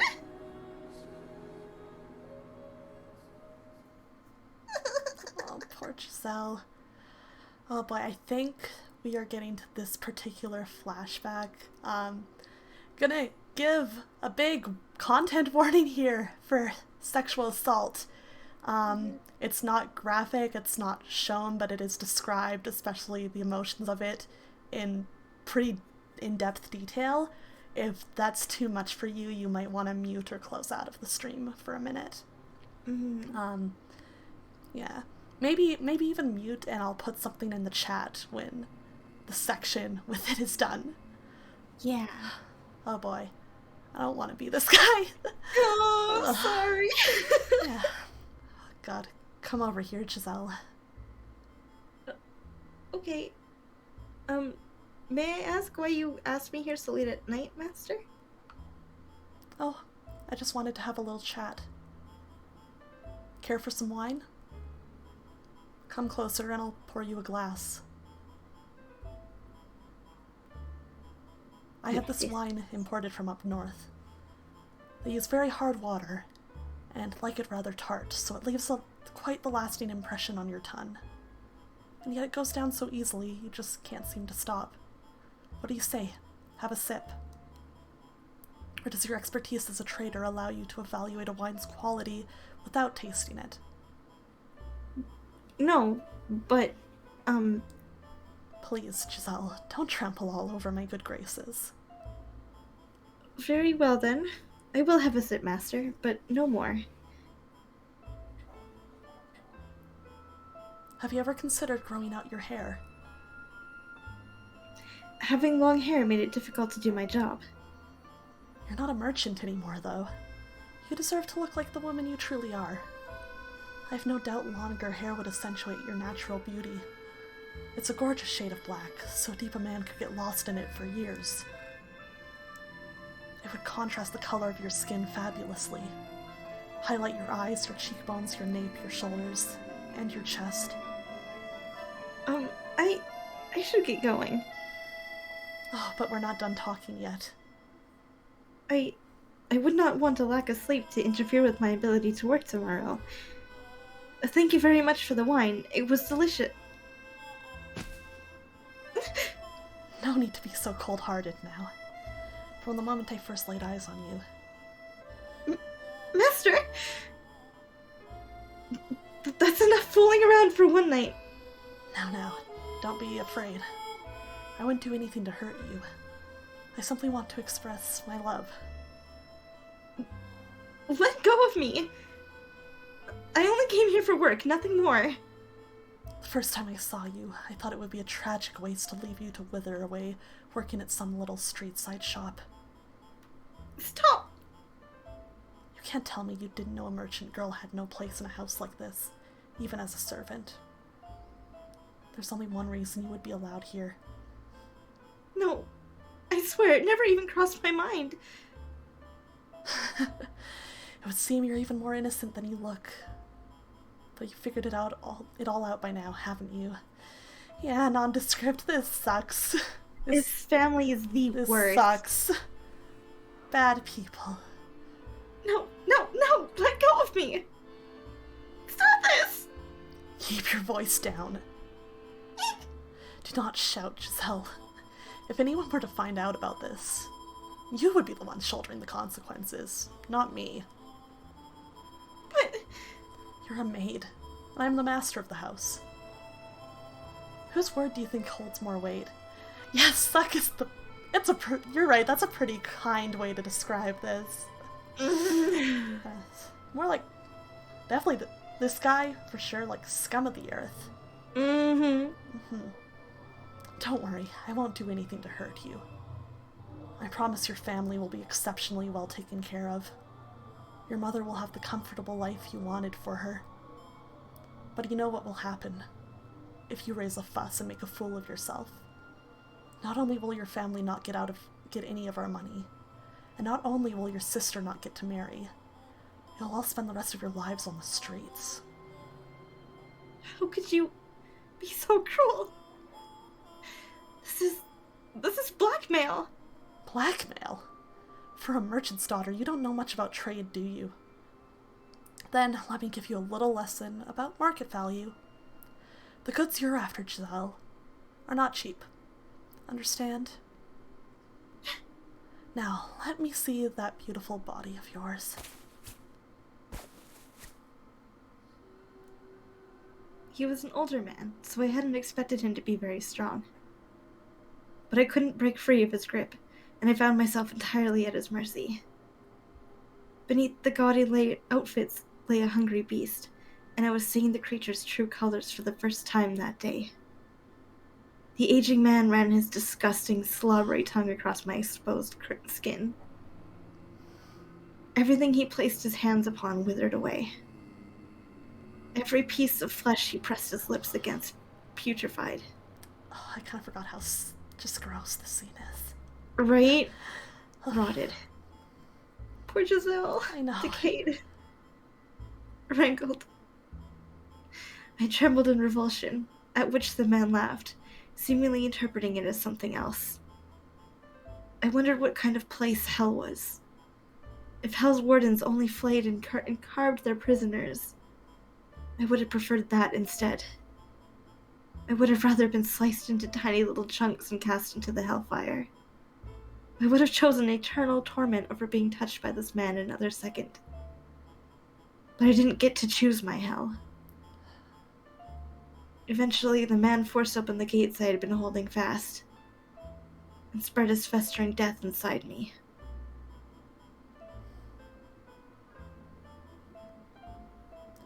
Listen to me, Giselle. It is in both of our best interests to keep this between the two of us. If you can do that, I'll continue to do good by you and your family. Oh, don't look at me like that, please. I'm thrilled to have you here in this house, Giselle. She has long since lost her mind, after all. It's torture just being in the same room. My sons, they hardly ever come home. But you, Giselle, you give color to my dull life. You make it exciting once again. Now go on back to your room. I'll be waiting here at the same time next week.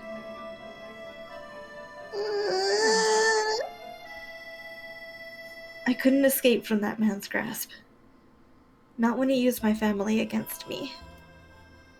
Some weeks, I would just not go to his chambers, my one feeble means of resistance. But when I did that, he would send another Abigail to come find me the next day. I couldn't ignore his summons when he got other people involved. And then, when the two of us were alone, the mask would come off. And he would discipline me for not showing up before taking care of his usual business. On good days, he would leave bruises in inconspicuous places, my abdomen, my inner thighs. But he went as far as carving a word into my skin with a knife. Harlot. That was why I was afraid of knives. That was why I was afraid of men shouting. I wasn't even sure what to regret anymore. I was in far too deep. There was no turning back the clock. I even considered taking my own life on more than one occasion. But every time the thought crossed my mind, happy memories came with it. Back when it was just the three of us girls in the shop. Life may not have been easy, but it was never dull either. I didn't want to end my life at its absolute lowest point. I wanted, if just temporarily, to go back to the way things were back then. That objective was the only thing that allowed me to keep going. When I was in his presence, I tried to convince myself I was merely an object. I had no emotions, so he couldn't hurt me. I was merely a vessel. Construct of flesh and bones. His hands couldn't reach my heart, for it was not connected to my body. Doing that made it a little easier to bear. But the reality was, it was impossible to completely sever my heart from my body. You're Giselle, aren't you? One day, the mistress of the estate stopped me in the halls. She had, supposedly, once been quite beautiful, but now she was only haggard and bony. Her skin dry, her eyes sunken, her hair faded and stripped of its luster, her head down, her cracked lips barely moving as she spoke. Age didn't appear to be the only thing working its merciless magic on her either. There seemed to be something eating away at her from the inside, too. Something that could burst at the lightest touch. Yes, I am Giselle. Is there something I can do for you? The mistress rarely left her chambers. I had been told it had been many years since she attended family supper. So what would bring her to come looking for someone like me? Do you... What? I wasn't sure I wanted to know the answer. You're having relations with my husband, aren't you? You are, aren't you? Madam, You wretched creature. She was telling me the truth. One of my trusty maids caught a glimpse of you through the crack in the door. She saw him with you, you filthy rat. You seduced my husband. You devil. You conniving witch. You don't get it, do you? You don't realize how grievous your sin is, do you? Anyone restrain this girl. She's a demon, a devil. Tie her up and hand her over to the clergy. No, that won't be enough. A witch, you have to burn her bones, scatter the ashes, or she'll just come back to life. Yes, execute her. Kill this woman, burn the witch. Seize the piece she's stolen from me. Cursed. It's cursed. This house is cursed. Not only has it taken away my daughter, now it's trying to take away my husband. Oh, God, please shine thy cleansing light upon this house. I knew it would be a waste of breath trying to talk to her. She was not of sound mind. There was madness in her eyes. I didn't even have to make a fuss about it. It happened all on its own. If there was no way around it, then I should have just done it myself after the first time. I didn't have the energy to argue with her, or to cry, or to shout. Before long, a crowd began to form around me and the sobbing mistress, and in it stood him.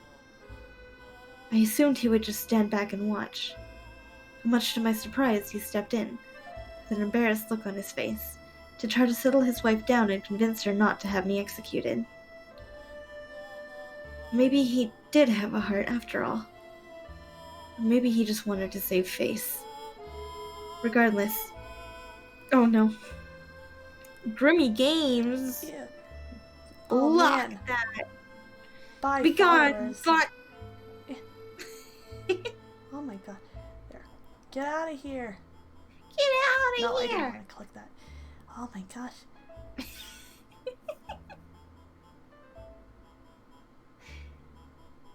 You should mod me. I Later on. should. Here, do you wanna say something in chat so I can mod you? Easy. Yeah. Ah, okay. I know using Grib's name in vain. Yeah, what the heck? Terrible. Oh my gosh, I thought I could mod you from here. How the heck do I do that? Oh, maybe it's just an in-Twitch thing. Yeah, I might have to go do that later. But that's Yeah, fine. yeah, that's fine. That's fine. There's where Block is. Get out of here. Oh, get out of here. Get out of here. Okay. Okay, let's keep going. Instead of being burned at the stake, it was decided that I would be sent away to some remote forest. Oh, you can do that? /mod and then me? Cool. Oh, We could try it. okay. Oops. I accidentally closed the chat. Oh, no! Whoops. There we go. Chat, come back. Come back, chat. Okay. Hang in there, everybody. Spawn. It's funny because I don't get bots very often. So I haven't Yeah. really needed this yet. Okay. I think that worked. Woohoo! Yes, it did. It Perfect. sure did. Okay. Thank you. Stop that. Bam. There we go. Okay. We're good. We're good. Alright. Freyja gets a gun again. They said a cursed witch dwelled in the house. She had returned to life after being executed, and now skulks about in the darkness. It was the perfect place to banish a sinner. Time Snick out just to see if it works. I see. You want to be... Snick wants to be a Get it. criminal Snack I wants to see how understand. it feels.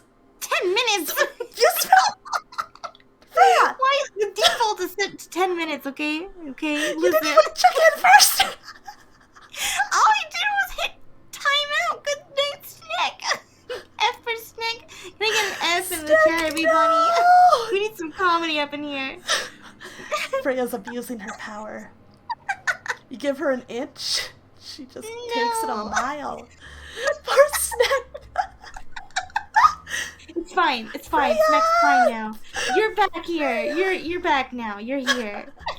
Didn't take long. Why do we It's let not- her do anything? Don't worry, I'll have a long talk with Freyja after this. She'll be disciplined. She'll Ruh-roh. be given a warning about her conduct. Oh And if she wants to continue as a mod, she will have to change and deliver an apology. And I sincerely Public apology. apologize to all of my chat and followers as well for her behavior on her behalf. I do not encourage nor tolerate that kind of behavior here. That is not what I expect from my mods, and they should do better, and I should do better about monitoring them. Thank you. no! You got this, like, down pat. That was pretty impressive. I don't know, I was just saying whatever I could think of.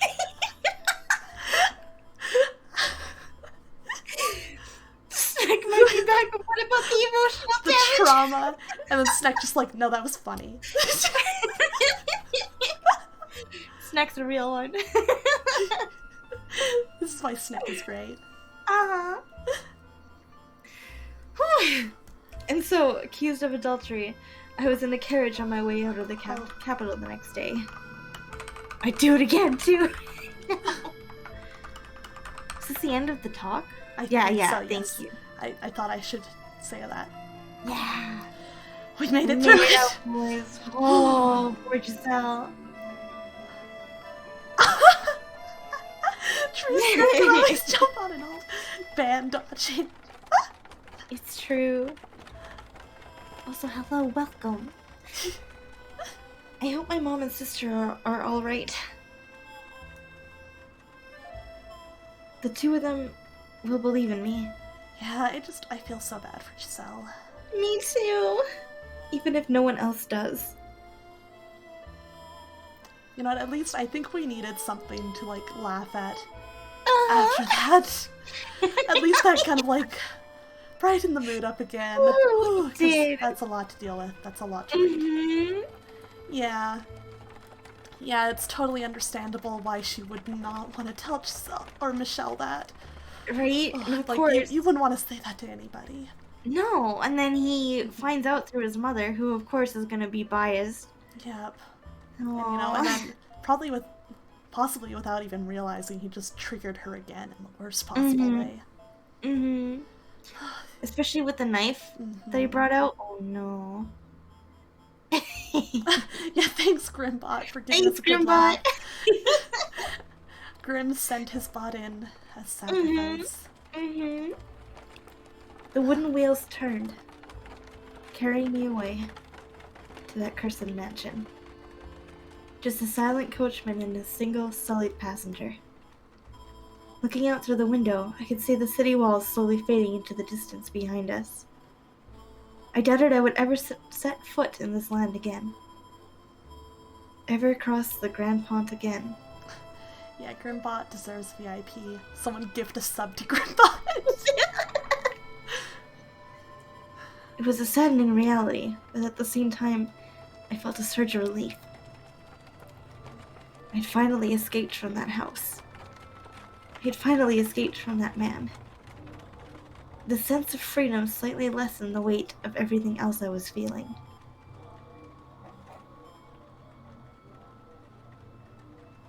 A good while after we left the capital, the coachman handed me a letter.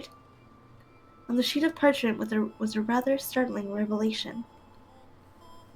There was someone else already living at the house where I was to reside. The Bullinger's youngest child. But the letter didn't say why he had been sent to the cursed mansion, only that he was there. Beyond that, the letter only made a single request. That I look after him and not ask any questions. So I'm not just being sent off to the middle of nowhere. I still have work to do. If I look after whoever's at that mansion, then they'll do the same for my family? I don't have much say in the matter either way, I suppose. The carriage rattled and shook as it traversed the stony path, and bouncing around inside it, I resolved to take back my life. The peace I had once known, the cheerfulness I had lost. And to do so, I would forget. Lock away my memories. Bury every terrible thing that had happened to me. Cast aside those memories and find my smile once more. I have no idea who I'm going to find there, but they couldn't possibly do anything worse to me. Oh, Giselle.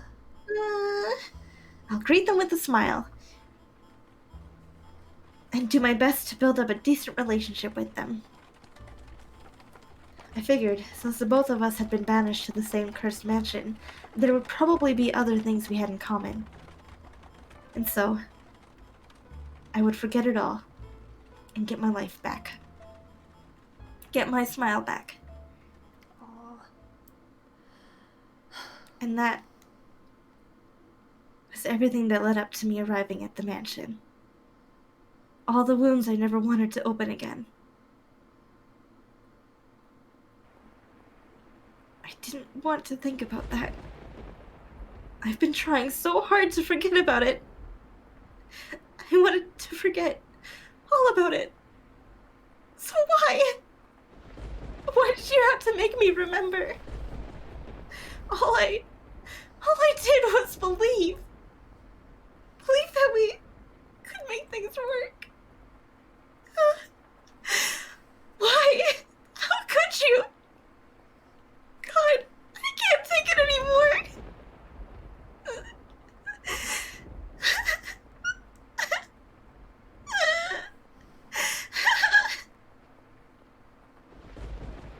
Once the memories had broken free, they all flooded back with perfect clarity. Exactly how he ran his hands across me. Exactly where he hit me, where he cut me. Like I was going through it again, this very moment.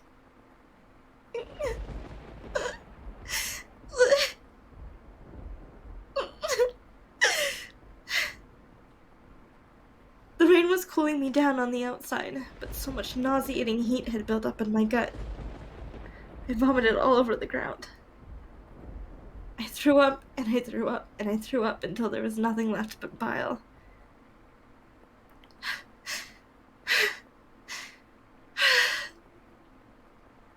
And when I had nothing left to expel, the strength evacuated from my knees, and I collapsed. I didn't know if everything was blurry because of the rain, or because my eyes had decided they were done looking at anything. The whole world twisted before me. Shell's no different. My attempts to get close at him, to always keep a smile on, was all a waste. The look in his eyes was terrifying. Like he didn't believe in anything at all. So he probably wouldn't have believed me if I had told him the truth. If he's convinced I have an ulterior motive, there's probably no changing his mind. Such a cold rain. If I lie down here and go to sleep, I wonder if all the warmth will eventually drain from my body. And then I'll decompose and become part of the earth. You know, that might actually be nice. I'd like that. I always thought I didn't want to die. That I wanted to go back to the way things were. But who cares anymore? I did my best after all, and that still got me nowhere. Cheerful Giselle was all just a farce. And when I'm dead, all my worry for my mom and sister will fade away with me. Oh God. I know you have a place for me on high. I am, after all, an unclean woman, and have given up on living altogether. But Even if I can't get into heaven, that's okay. I want release. The rain pitter-pattered down through the leaves of her head, chilling my skin. The cold spread through my flesh and into my bones, my heart, and lungs and stomach, freezing me like a block of ice. My consciousness drifted away from me, and the world slipped through my fingers. More than fear, I felt relief. Oh, Giselle. Utter black. And that, I was sure, was the end of me. Freyja, you did so good. I was quiet because I didn't want to like interrupt you because you were on such a roll. But oh my gosh, I was getting chills. I was crying myself. Man, you really brought it. That was really you. good. Oh, Thank you. Giselle deserves so much better than what she got. So much better. Oh my god. Yeah, that was amazing, Freyja. Good work. You did Thank you, so everybody. good. Oh my gosh. Yes, claps for Freyja. That was very good.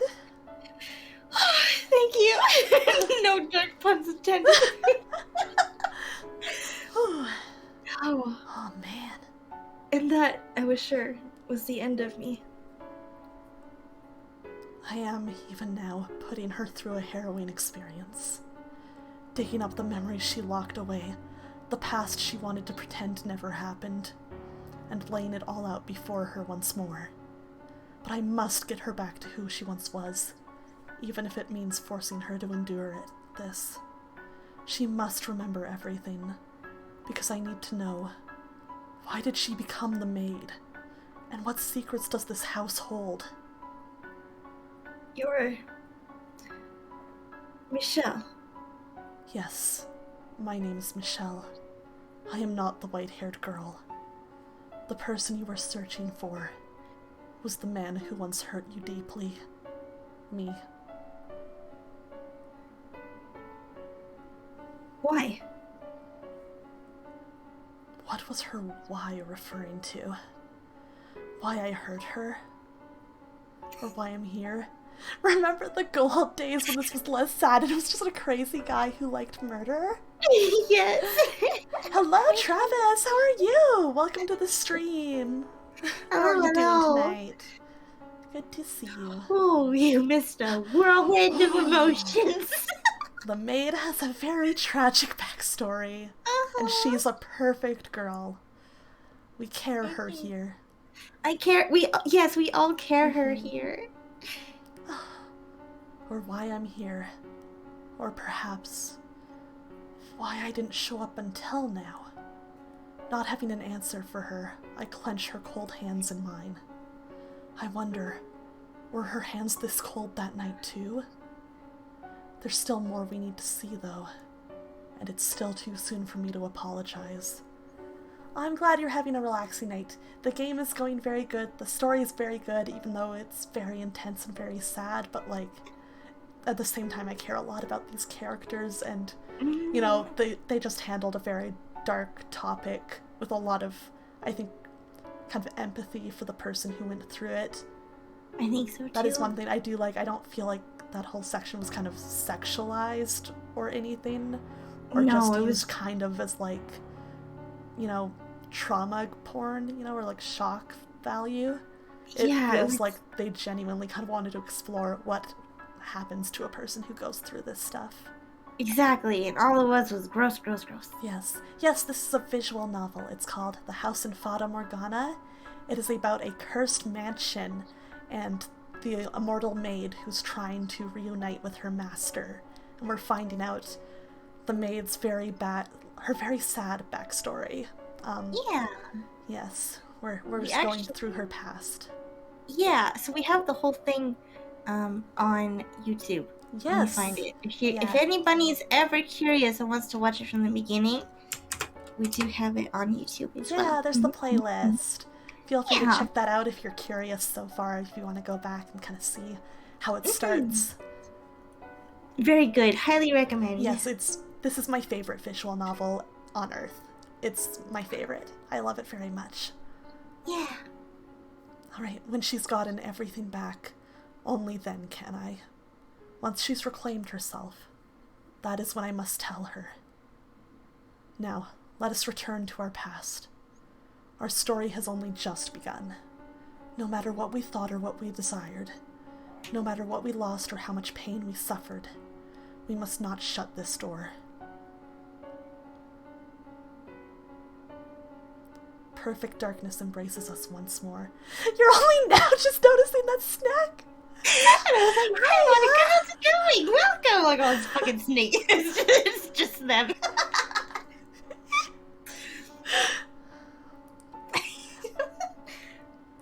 Oh yes, I'm so glad you like visual novels. This one is definitely very highly recommended then. The art is beautiful, the music is beautiful, the characters are great. And yeah, we're playing the HD version that you can buy for like Switch, PS4, PS Vita. It's great, it's great. There is also a Steam version, it just doesn't have the upgraded graphics. Right. Yeah. Yeah, this is a really good VN. And it only gets better. It does. There's so much more I'm looking forward to here. Yeah. Alright, perfect darkness embraces us once more. I can see nothing, not even the woman beside me. But I shall not let go of her hand. I do not want her to slip away from me. I do not want to lose her. Oh, the romance of this! It's so good. Oh my god. See, anybody just tuning in now, Yes. the whole time, the whole thing is like, the maid's like, okay, I'm gonna lead you through. Just remember, master, don't let go of my hand. And now he's the one saying, I can't let go of her hand. Yeah. You know, you like realize like, oh, like she wants you to hold your hand the whole time, and you were like, oh well, I guess I need to hold her hand or something bad might happen to me in this haunted, cursed mansion. But it's like, no, you're in love, and she wants to hold your hand, and like you see how bad the relationship is at the start, but the development that we're going to see is so interesting and so good. Like, Oh my god. obviously it's not a spoiler to say that it ends up shifting into a romance, and it's one of my favorite romances in any piece of fiction ever, and it's amazing they pulled it off with how bad this relationship starts. Like, it's it's so well developed, and it makes so much sense. Wait. Hey, what? Stay with me. Are you alright? Oh my god, Planetarian made me cry so bad. Oh. Okay, so imagine this game is like 6 Planetarians in one game. Oh shit. That's how much you're gonna cry. Have a good night, Kukushi. Thank you for coming by, and I hope you have a good sleep. Yeah, Thank you for sleep stopping well. by. Good to see you. Bye-bye. See you next time. Oh, thank goodness. You're awake. How's your head? Can you see me? What? You had me scared silly there. I thought I might have lost you for good. Trust me, Travis, it's worth it. It's so worth it. I'm really glad you're alive. Where am I? And who is this man? What was I doing? Oh, you should read Planetarian's neck. It's short, but it's really good, and it hurt my heart so bad. You feeling up for any food? I can whip up some porridge for you right quick. I was in the forest. It was raining. Before that, I was at the mansion. I feel sick. There's still something in my stomach. No, thank you. I don't want anything. You really should have something. You need to keep up your energy. Unless you want to conk out again in an hour. Sounds good to me. I'd rather never wake up at all. This is a very highly acclaimed VN. No, it's all good. Feel free to chat. Feel free to. Yeah. Don't worry about it at all. I love hearing everybody's thoughts. You're not in the highest of spirits either, it seems. All the more reason to get something warm in you. Please, have something. I've got some milk on the fire. I bet you can handle a cup of that. Warm milk is comforting. It is. You start losing all hope once the cold gets that deep in you, reaches down to your core. Take me at my word, please. Just one sip. You'll feel like a whole new gal.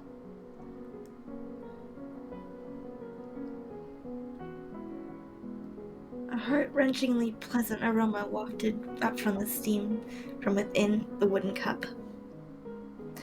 Succumbing to the sweet smell, I lifted the cup to my lips for just one sip, and the warmth that spread through me brought tears to my eyes. Perhaps there really was a kindness in the world. A ripple spread across the surface of the milk. I heard a gentle sigh coming from the man beside me, after which he said with a smile, "You should take it easy for the day."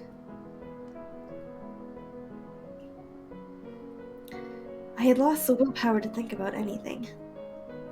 I didn't care what happened to me or why I was here, who he was, or even where this was.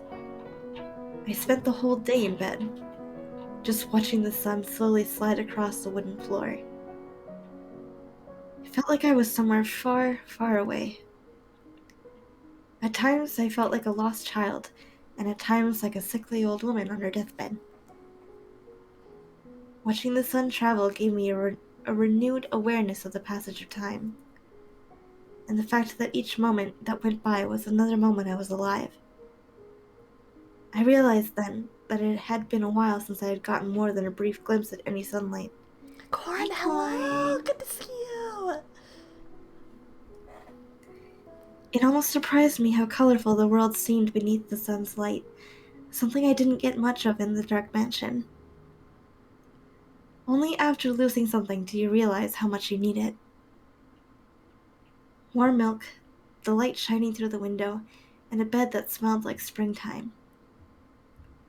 With those three things, my heart slowly began to defrost, and I started to regain the willpower to stand on my own 2 feet. Oh, Giselle. Thank you for everything. You're sure you're in any shape to be on your feet? Yes, I'm fine. I'm not hurt. You looked pretty beat up to me. But you look a lot better now. And you're talking a lot more clearly than before. You've been very generous despite having never met me before. And for that, you have my deepest gratitude. Without your help, I would no longer be in this world. I don't deserve your thanks. You're alive now because God's guidance made it so. God. I came across you early this morning as I was heading into the forest to hunt. Imagine my surprise seeing a young lady like you on the ground in my path. What were you doing in the forest? You don't have to tell me if you'd rather not. Everyone's got their own share of personal problems. You're not going to demand I talk? I have no reason to force you to do anything. You looked like you'd been to hell and back. I could tell just looking at you. Now then, do you have somewhere you can go? Somewhere to go? Of course I don't. I can't go back to the capital or the mansion. If not, then why don't you stay here? Thanks, Travesty. Oh, thank you. That is so kind of you to say. Yeah, I love this story, so I'm really doing my best. I'm not trained in acting or anything, so I'm sure it's not perfect, but it's fun, and I like trying to kind of bring these scenes to life. Right? It's super, super, super fun. I'm glad that you also personally love voice acting. I know, Travis. voice acting is so cool. It is! I really like voice actors. Yeah, I grew up a theater kid. However, I was not very good at it.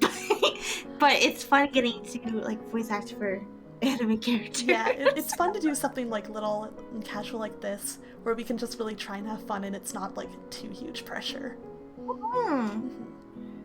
Here? Sure, it's a small village. We're self-sufficient and we all help each other out. No tax-hungry lords know we fill up the place either, so we keep everything we make. We're pretty remote as a result, and the harvest isn't fantastic, but I'm sure you'll find it comfortable here. The rest of the villagers will be glad to have you. Oh no, I forgot about this place. What do you say? Oh my god, being a dick. Oh, that game's a lot. Some friends and I played it for a laugh, and we had a time. Oh Oh no! no. I've never heard of this game, have I? We might have brought it up in passing. It's I not a safe for work game. Fair. Yeah. Thank you, We'll Tina. never see it on this channel. No. Sorry, Mom. What I'm about to do might make the rest of the family's lives more difficult. But I don't want to have to feel any more pain. If I really wouldn't be inconveniencing you, if it's really okay, then yes. I would like to stay here. That's great to hear. I was loath to send you back out there in your current condition. I haven't introduced myself yet, have I? The name's Amade, just one lowly villager of many. I'm Giselle. Giselle. That's a beautiful name. If I'm not mistaken, there should be a vacant house. Clean it up and you can call it home. I couldn't possibly ask for that. I doubt others would like it if I just took a house for myself. That shouldn't be an issue. I'm the village's representative, more or less. Representative? Like the chief? Only in name, though. As I mentioned, we're not on any lord's maps, so I don't have much representing to do. The only reason I ended up in charge is because I'm a bit more educated than anyone else. It was a long time ago, but I understudied with a priest. Because of that, I'm familiar with the Bible's teachings. So rather than a chief, the people of the village look at me more like a priest. Wouldn't be much fun if the church found out about that. They're liable to think I'm acting unordained. Then you believe in God? That's quite the question. Of course God exists. He's always watching over us. That's why you survived. Because he protected you. I understand that your faith can waver when you're going through times of tribulation, but those are times when it's most important to keep sight of who you are. Right. Now, you get some rest. Tomorrow I'll show you around the village. Thank you. I truly mean it. I really sincerely appreciate everything. Don't mention it, Giselle. This is your village now too, so you don't need to act like a stranger anymore. Okay. Oh, Giselle. Oh, will she finally find happiness here? I don't know. She deserves to. She deserves it. Let Please, Giselle be Emma. happy for 5 minutes, please. Please, please. Please. Just give her a little taste. Just a If little not, bit of happiness. It's Right. all she deserves, at least that much, maybe more. at least. Yeah. Maybe lots more. Maybe but I'll at least, get lots more. yeah. But as long as she has a little bit of that. No happiness now. Nondescript, No. no! No. She needs it. Please. So he's Amade. He seems like a nice man. Maybe here I can live in peace. It'll be alright, I'm sure. Yeah. I wasn't silly enough to believe my life would be perfect, but I had found a tiny fragment of my lost hope. While I had once been ready to give up on absolutely everything, I was starting to feel like I might be able to smile again, eventually. Like I might be able to get back on my feet. And in order to do that, I had to cast aside my past once more. Forget everything that had happened at the Bollinger estate, and everything that had happened at that mansion. Man, Nondescript has the game figured out. Oh, you're right. You're right. Forget about Michelle. There was once a niggling curiosity, though, that I couldn't shake. Something he had said before I left. My very existence threatens to tear down that house. The cursed youngest son of the Bollinger family. Michelle, who made a pact with the devil, who is supposed to be dead, but is very much alive. What had he meant by that? Why would people think he was dead? No, I don't care about Michelle one bit. Forget it. Bye, Lumen. Have a great night. Sleep Good night, well. Lumen. Yeah, Bye, thank you thanks for coming. Good to see you.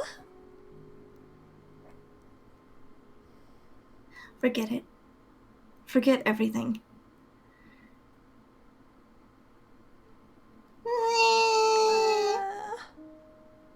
I wonder if this is a good place. Does it switch to... Yeah, it does. Yeah. I wonder if this is a good place to end it. Yeah, this might be a good stopping point for the night anyways. We have been going for 2 hours and 40 minutes. Oh my goodness.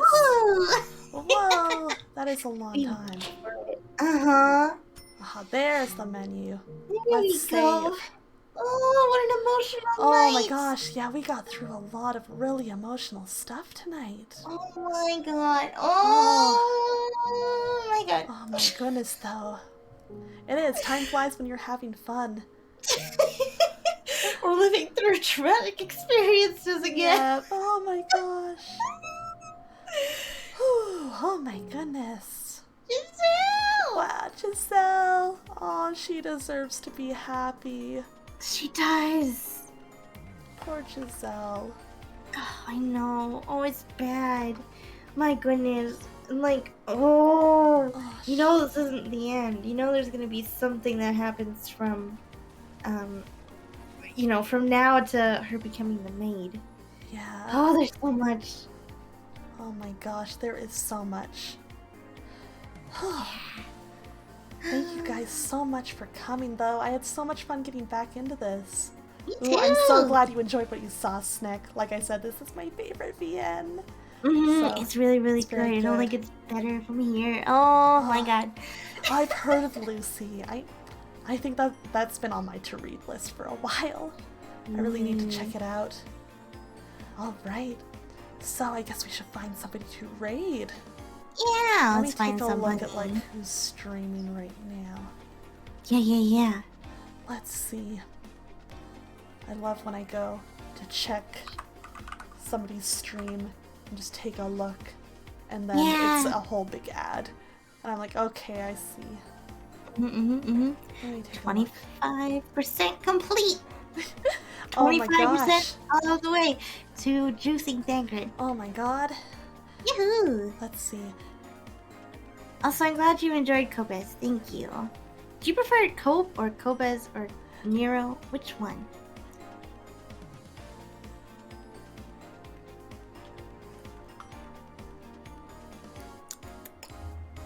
Oh, this means I can finally eat my chips now. Oh, have you been like waiting this whole time? Yes, because they're so crunchy. Oh my gosh. My mic picks up everything. Let's see. Not a ton of people I know are streaming right now, so let's find another VTuber. Okay. Let's see. Let's see. Lots of people playing Final Fantasy. Well, somebody's playing Token Ranbu Warriors. Ooh. Ooh. Let's see. Someone's playing Odin Spear. Ooh, I love Odin Spear. Send me who it is. Maybe we'll raid them. I Yeah. love Odin Spear. And I feel like that's like a nice jump from this to Odin Spear. I feel like that's very complimentary. I agree. Let me DM it to you. Thank you. I appreciate that. Okay. Oh, Magical Momoka. Was I not following her on Twitch? What? It's been a while for Oh yeah. my gosh. I keep finding people who I didn't know that I was that I wasn't following. Like you follow them on Twitter and you're Yeah. like, oh shit, I forgot. I forgot to follow them on Twitch. And we do this every Saturday night at 8 Pacific time. Yes. So, same time next week. We do this Yeah. basically every week unless something crazy comes up. Okay, let's see. What should our raid message be? Oh my gosh. Maid raid. Maid raid! Yeah! That would be a good emote to go with that. Let's see. I'm not sure if I'll be able to make Ace Attorney work this week just because I have a few things still going on and my schedule during the week's a little up in the air right now, but I'm really hoping for next week for sure. I'll try and say something soon on Twitter if it looks like it's gonna work or not. I'll let you guys know. You know what, let's do...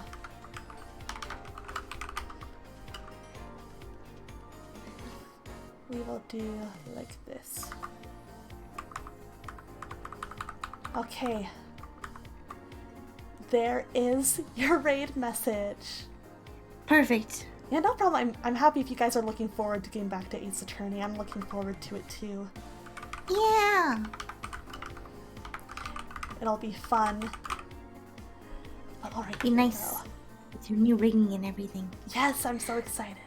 Okay, so thank you guys once again so much for coming. I was really happy to get back into this. Thank you for being here with me as always, Freyja. Yeah, of course. Yeah, and I will see you guys next time. Thank you. Have such a great night. Bye-bye. Bye.